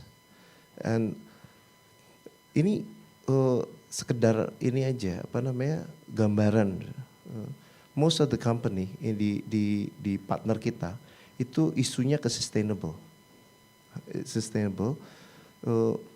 They are bringing technology. Even most of the company is providing how to measure the carbon emissions, and it also terkait sama certificationnya. Apakah itu mau comply? Jadi Anda mau comply sama apa? Mau standarnya Eropa kita set up. Mau comply sama standarnya mana? Amerika kita set up. Itu udah ada package-nya. Tapi itu mahal sekali. Itu mahal sekali. Most itu MNC yang bisa akses. Gimana kalau perusahaan menengah? Nah, ini yang coba di drive sama pemerintah di istilahnya kita sebut sebagai sistem integrator. Sistem integrator yang ada di local company. Ini kalau saya cerita ya strukturnya lebih banyak dari sisi skala ya, lebih besar technological company di Indonesia daripada sistem integrator. Jadi Siemens, Siemens, NEC, Schneider itu kesulitan cari SI di Indonesia. Padahal kuncinya di SI, seharusnya SI-nya kan banyak. Tapi di Indonesia itu terbatas sekali. Itu problem. Kenapa? Karena SI itu yang bisa merumuskan teknologi jadi suatu solusi. Dan masalahnya adalah karena saking sedikitnya, solusi jadi terlalu mahal for most company gitu. Ya ini yang jadi masalah di kita, bahwa belum banyak anak muda yang masuk ke level itu. Ke industri-industri seperti itu padahal kebutuhannya tinggi. Satu aja Pak, ini buat automation misalkan ya. Di Indonesia itu kesulitannya terbesar di manufacturing itu di digital transformation di organisasi. Kenapa? Di digital transformation dianggapnya itu adalah implementasi teknologi, tapi bukan itu. Digital transformation is about how to transform your business. Gitu. Kalau nggak ada value-nya ngapain gitu kan? Itu bukan soal merubah. Nah itu balik lagi ke tadi ya isu-isu sustainability. Itu juga penting nanti Pak. So therefore, this is an invitation to all the youngsters. Use this center. Yeah, if you come to the center, there is a possibility that you encounter your peer from Korea, your peer from Finland, your peer from UK. There are some sort of initiative. Use it. Yeah, you cannot build your future by sitting down only in the classroom. Yeah, remember that one. Okay, go out, meet the people, talk, exchange the idea, and etc., and bring your bakuning yang berguna sancaca bakti in the real world. Okay. So then, yeah, I'd like to invite Ibu. You always, I keep as the last one. I give it. Thank you. Yeah, talking about the trade-off to pursuing sustainability, I think relate with the trade-off. Many people and also related maybe some company in business, like Pak Agus mentioned, sometimes company think that profit first, not people first, or not environmental friendly first. They think profit first. So many people think that by pursuing or try to have sustainability goals is like sacrificing some certain of money. People said that like it's too costly to be sustainable.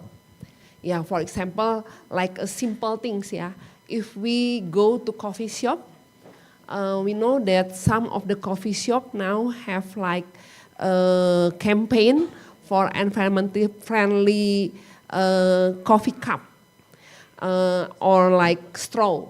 Yeah, as we know that using like plastic straw, of course, is very cheap compared to something like organic straw. And people mention that, oh yeah, because it is more expensive, then it means sacrifice our profits. Yeah, that's the paradigm.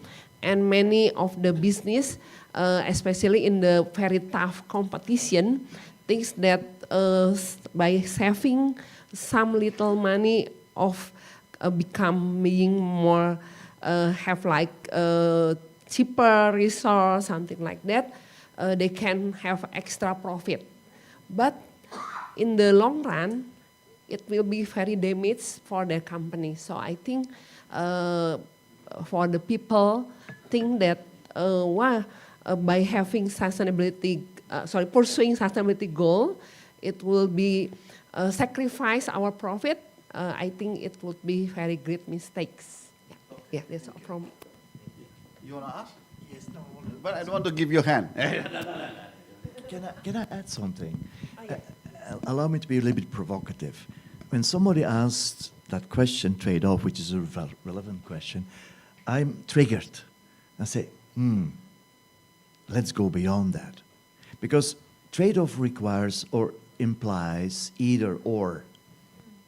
And to me, a businessman always looks for solutions. So I'm saying, let's make it and. Meaning, I'm thinking about paradoxical thinking, creative thinking, and that's what great leaders do. Let me just answer very concretely and philosophical. Concretely, you may know this, but example, contoh, 4 seasons, and I take an international one, okay? I could take an Indonesian, but I'll let you do that. 4 seasons was the result of a Canadian Mr. Sharp, because at that time you had either the big hotel chains or small, cozy boutique hotels. He said it's not either or, a trade-off, which was the prevailing paradigm of hospitality business that time. He said, I want both.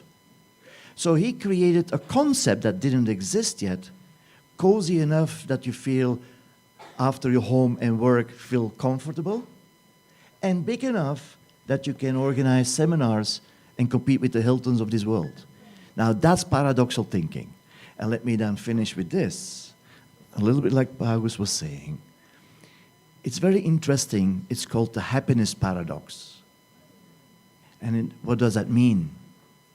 You know that if I say your purpose is to be happy, you only can be happy by not being completely selfish, which is basically people first, profit after. Because happiness has to do with your connections with people. In fact, medically, it's been proven those that have good network, family support, friends, they live longer than a single bachelor who has all the money but doesn't know what happiness means. Because happiness has not to do with you, pure selfishness. Adam Smith said that, but Adam Smith also said in a second book, Moral Sentiments, you need empathy and you need be proper to your people. And happiness is the result of doing good things. So trade-offs, I agree, that's what economic people do. But let's be creative and go beyond that, because that's where the champions are. And that's what you need to do. Thank you. Yeah. Remember happiness. So then, yeah, for those who are still bachelor or single man, please have a boyfriend or girlfriend. Yeah, trying to build your empathy. Thank you. So then, now Pak Agus, you want to say something? Interesting ya, Michelle ya tadi ya, mengenai trade-off ya. Sustainability and trade-off. Jadi begini, when you in the top position, you should be ready to trade off your position. Ya, ketika kita punya belief bahwa our decision as a leader ini akan menyelamatkan company untuk sustainability, you need to be ready. If something happen, you voluntarily resign. So, I just want to emphasize what Peter say, think beyond the trade-off. Dibandingkan dengan ketika kita harus bikin decision yang short term, tapi kemudian company itu nggak sustain. Yeah. Let's think about the philosophy of great leader. Ketika kita sebagai leader, kita nggak sibuk mempertahankan posisi kita, kamu akan membuat decision yang benar-benar untuk menyelamatkan company itu. Tetapi ketika kita sebagai leader, kita tiap hari hanya sibuk, saya khawatir kursi saya ini nanti digeser dan lain-lain. Kita nggak akan pernah bikin decision yang benar. Jadi trade-off-nya adalah you should be ready to trade off with your position. Ya. Thank you. Is there anyone who like to trade off your position as student with him as a president director? Most welcome. Most welcome. You can bring a kind of more sustainable value proposition, a better off. Yeah. Yeah. One more questions, please. Okay, good afternoon. I'm Cesar from doctoral student. You want to address to who? To All panelists. Mr. Antonius. Me? Yeah. Well, I feel regretful then. Please. In the public sector, risk management has become increasingly important due to high uncertainty, especially in Indonesia. For example, frequent policy change, whenever government change, which creates risk both internally and for the business community, and often creates disruption. In your view, what type of risk management approach is most suitable for the public sector? Should we first focus on building a risk-aware culture, or should we establish system and framework first and let the culture follow? Thank you. Thank you so much. Why you are concerned with the public sector? Karena saya dari lembaga administrasi negara juga, Pak. Okay, thank you so much. Put this way, when you talk about the public sector, the most or the ultimate objective is about basically the public service quality, right? Yeah, it is not about the profit. It is about just the metrics and so on, etc. The challenge today is the public service quality is not, to be given a dimensional, the real dimensional, So this is still about the budget, anggaran, and so forth, etc. Right? So then from that angle. Second, the angle is risk, is the effect of uncertainties, not the uncertainties itself. So the effect of uncertainties, how such an effect, may impact the objective that is, we call it risk. If the objective is ambiguous, then how can you manage the risk itself?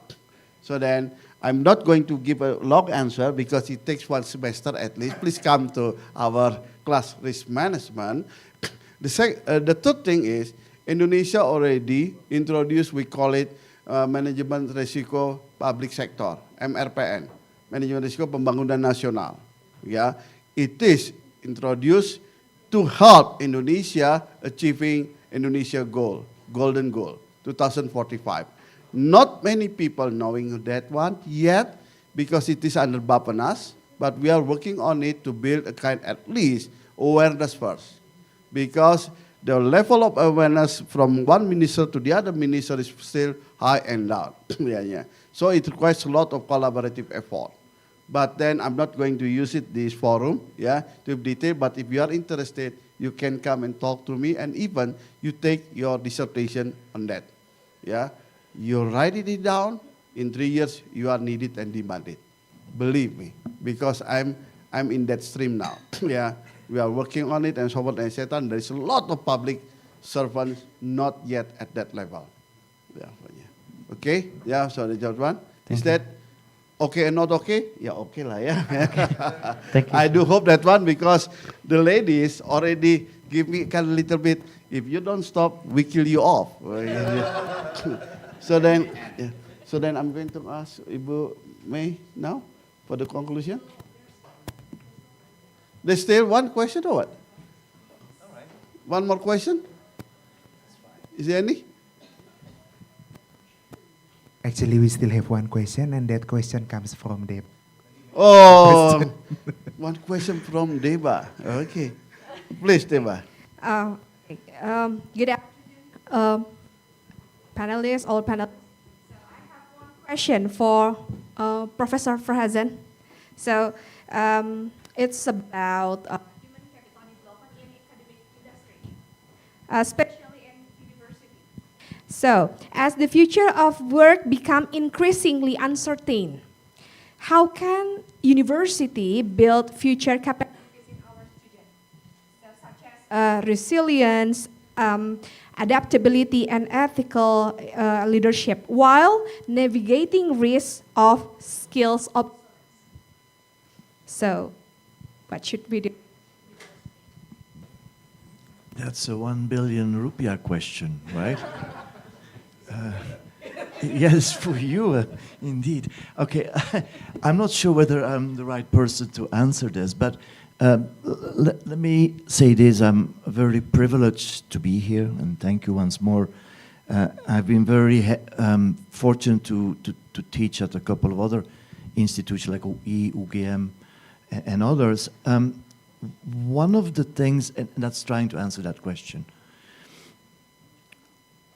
I think you have great scholars in Indonesia. The problem is, maybe not the problem, the constraining fact is that there is a culture of whatever the professor says, he or she is right.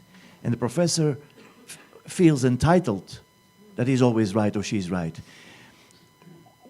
One of the first things I did see when I was at the University of Melbourne, which is a top university, is they basically tore me apart, any of the ideas I had, and they didn't care, but it was respect, meaning it's the same principles as innovation and in business.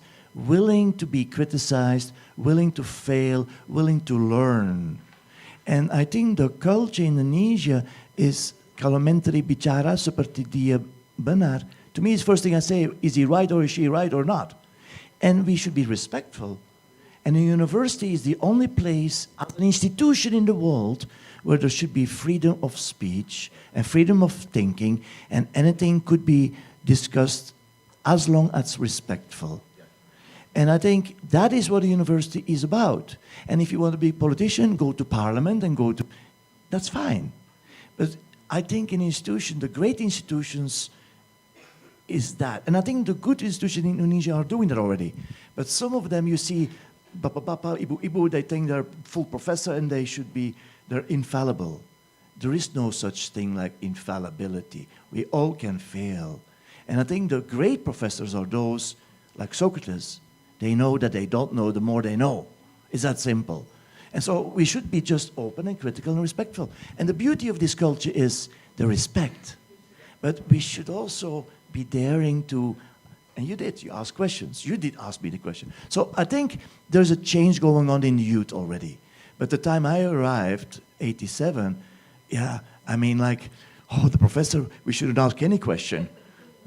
So I think it's a critical mindset. I think things are changing. So I'm optimistic. Let's put it that way. I'm optimistic, and you see the influence. We're talking a language. It's not my mother tongue. It's not yours, and we're talking and we understand each other. So that's already an improvement.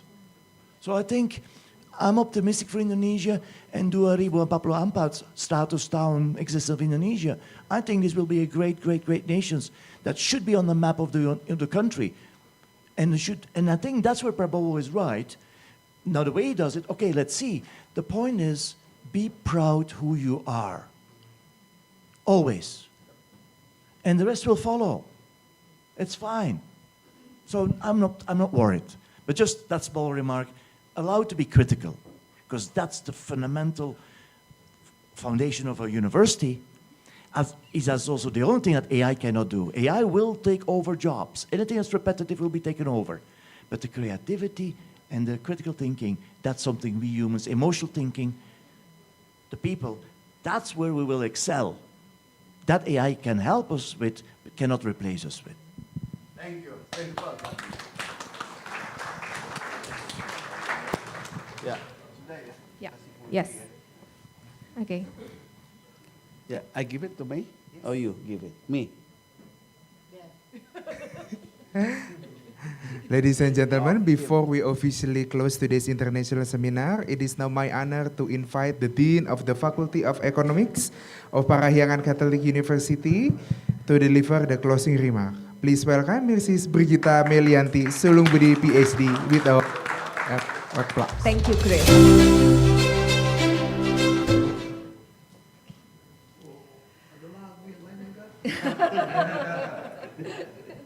On behalf of Faculty of Economics Unpar and the organizing committee, I am delighted to deliver this closing remark for crafting the capability of the future, turning risks into opportunities seminar.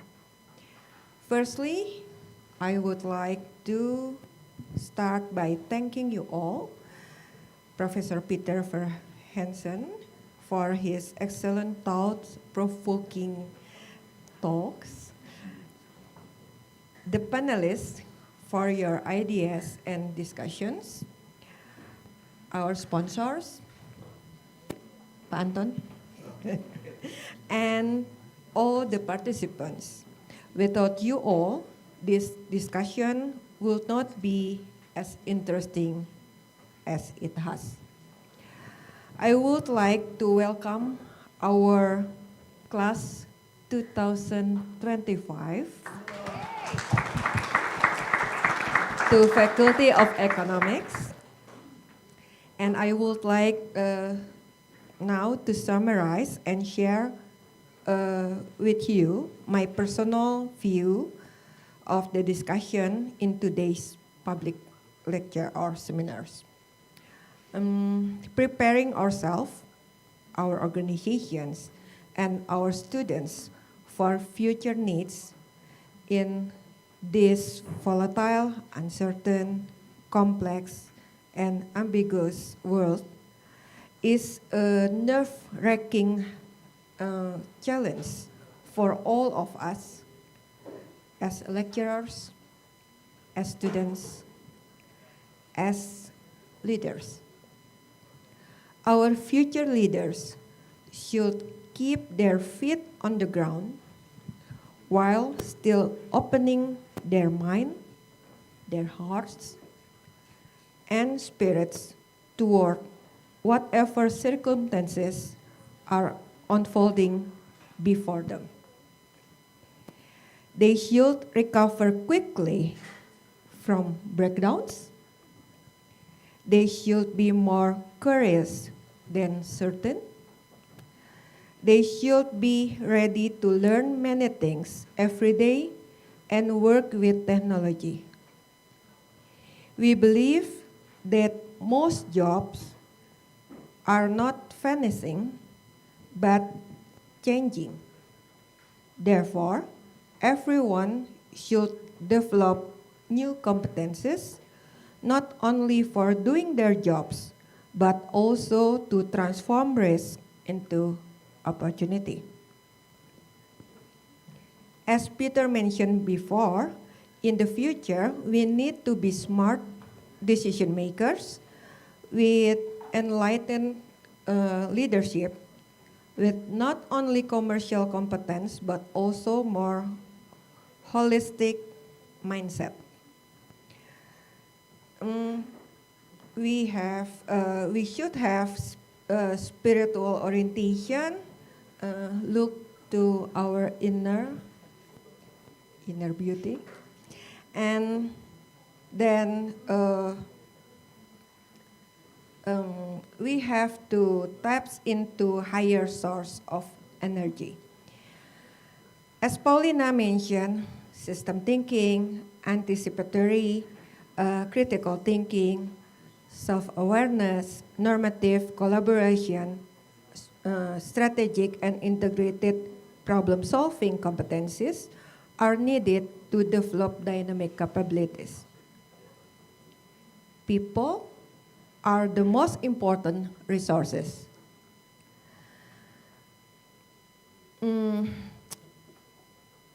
Especially in sustainability issue.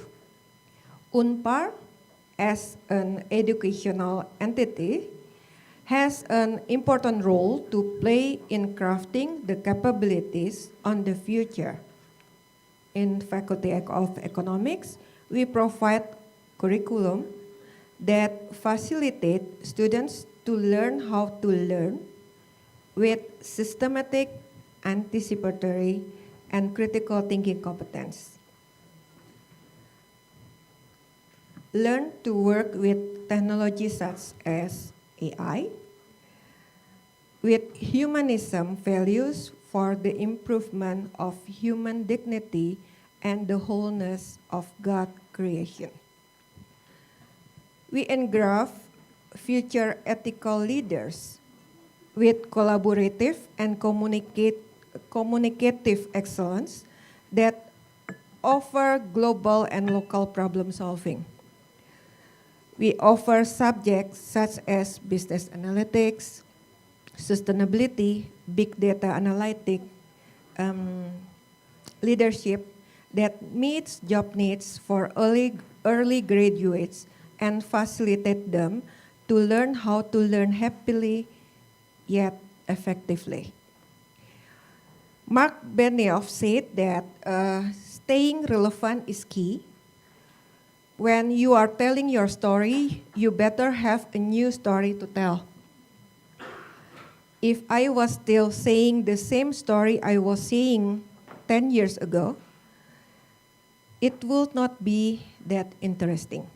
So, if I and all the lecturer was still teaching the same things we are teaching 10 years ago, it would not be interesting and it would not be benefit to the students. Thanks God, our alumni work and lead in many industries that spread all over the world. Our students won some global and national competitions, bring along our mission, Bakuning Hyang Mreguna Sancaya Bakti, based on the belief in God, pursuing knowledge to be devoted to the society. So, we bring the sustainability mission from 70 years ago.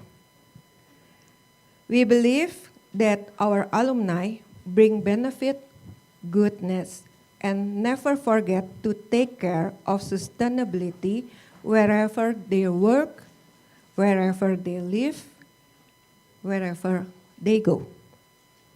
Once again, thank you all for the great contribution and looking forward to seeing you at our future seminars and our other conferences And may God protect and bless us abundantly.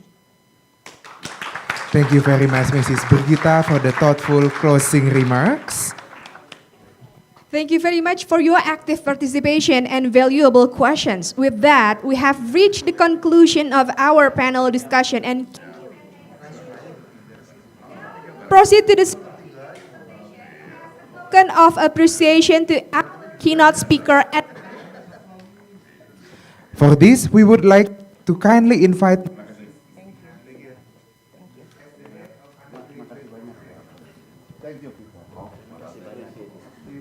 in management, Parahyangan Catholic University to present the certificates. Could you please remain at your seat? No, sorry.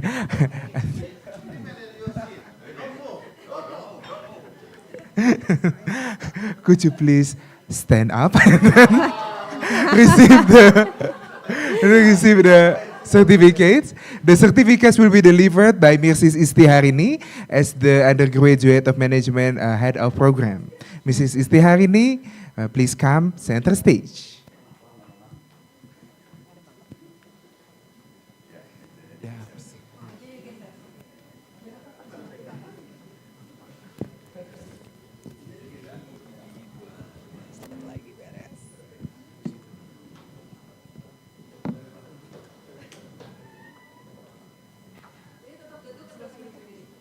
Very. Okay.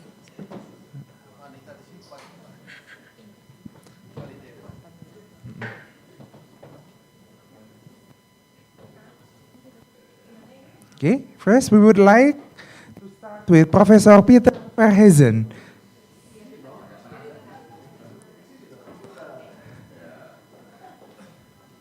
Followed by taking pictures. Okay, on the count of three. One, two, three. Once again, one. Once again, okay, 1, 2, 3. Okay. Thank you. Thank you so much. Next we have Mr.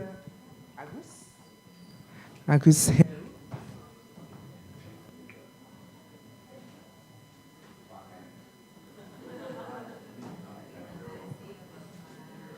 Let's take a photo together. 1, 2, 3.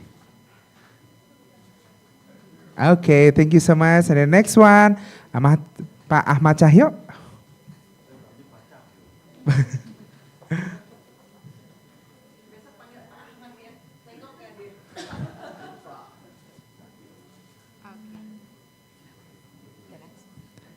Next, to Professor Dr. Paulina Permatasari.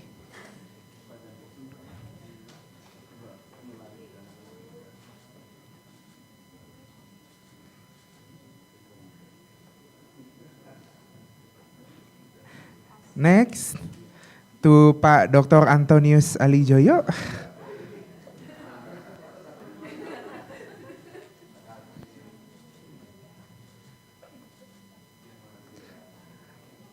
The last but not least, to Mrs. Brigita Melianti Sulungbudi.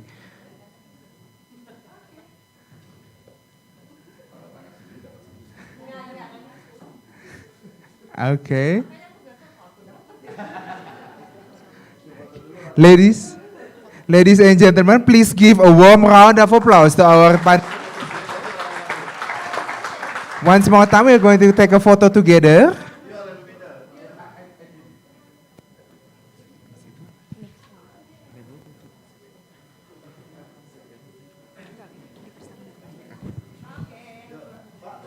Okay.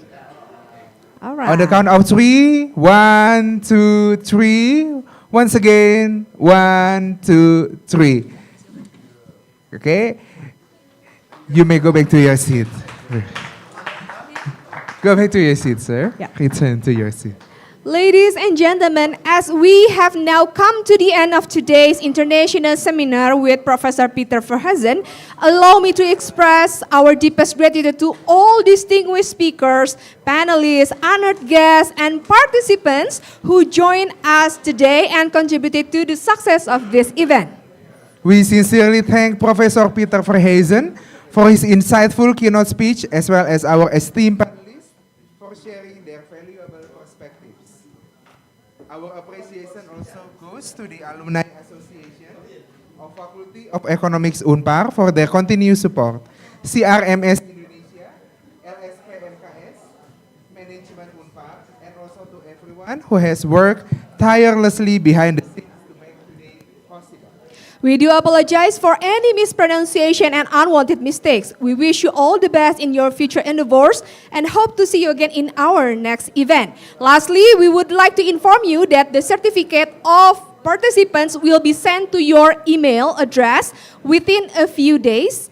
And before leaving, may we kindly invite you to pick up the lunch prepared at the registration desk. It is our way of thanking you for joining us today, and we truly hope it brings you comfort on your way home.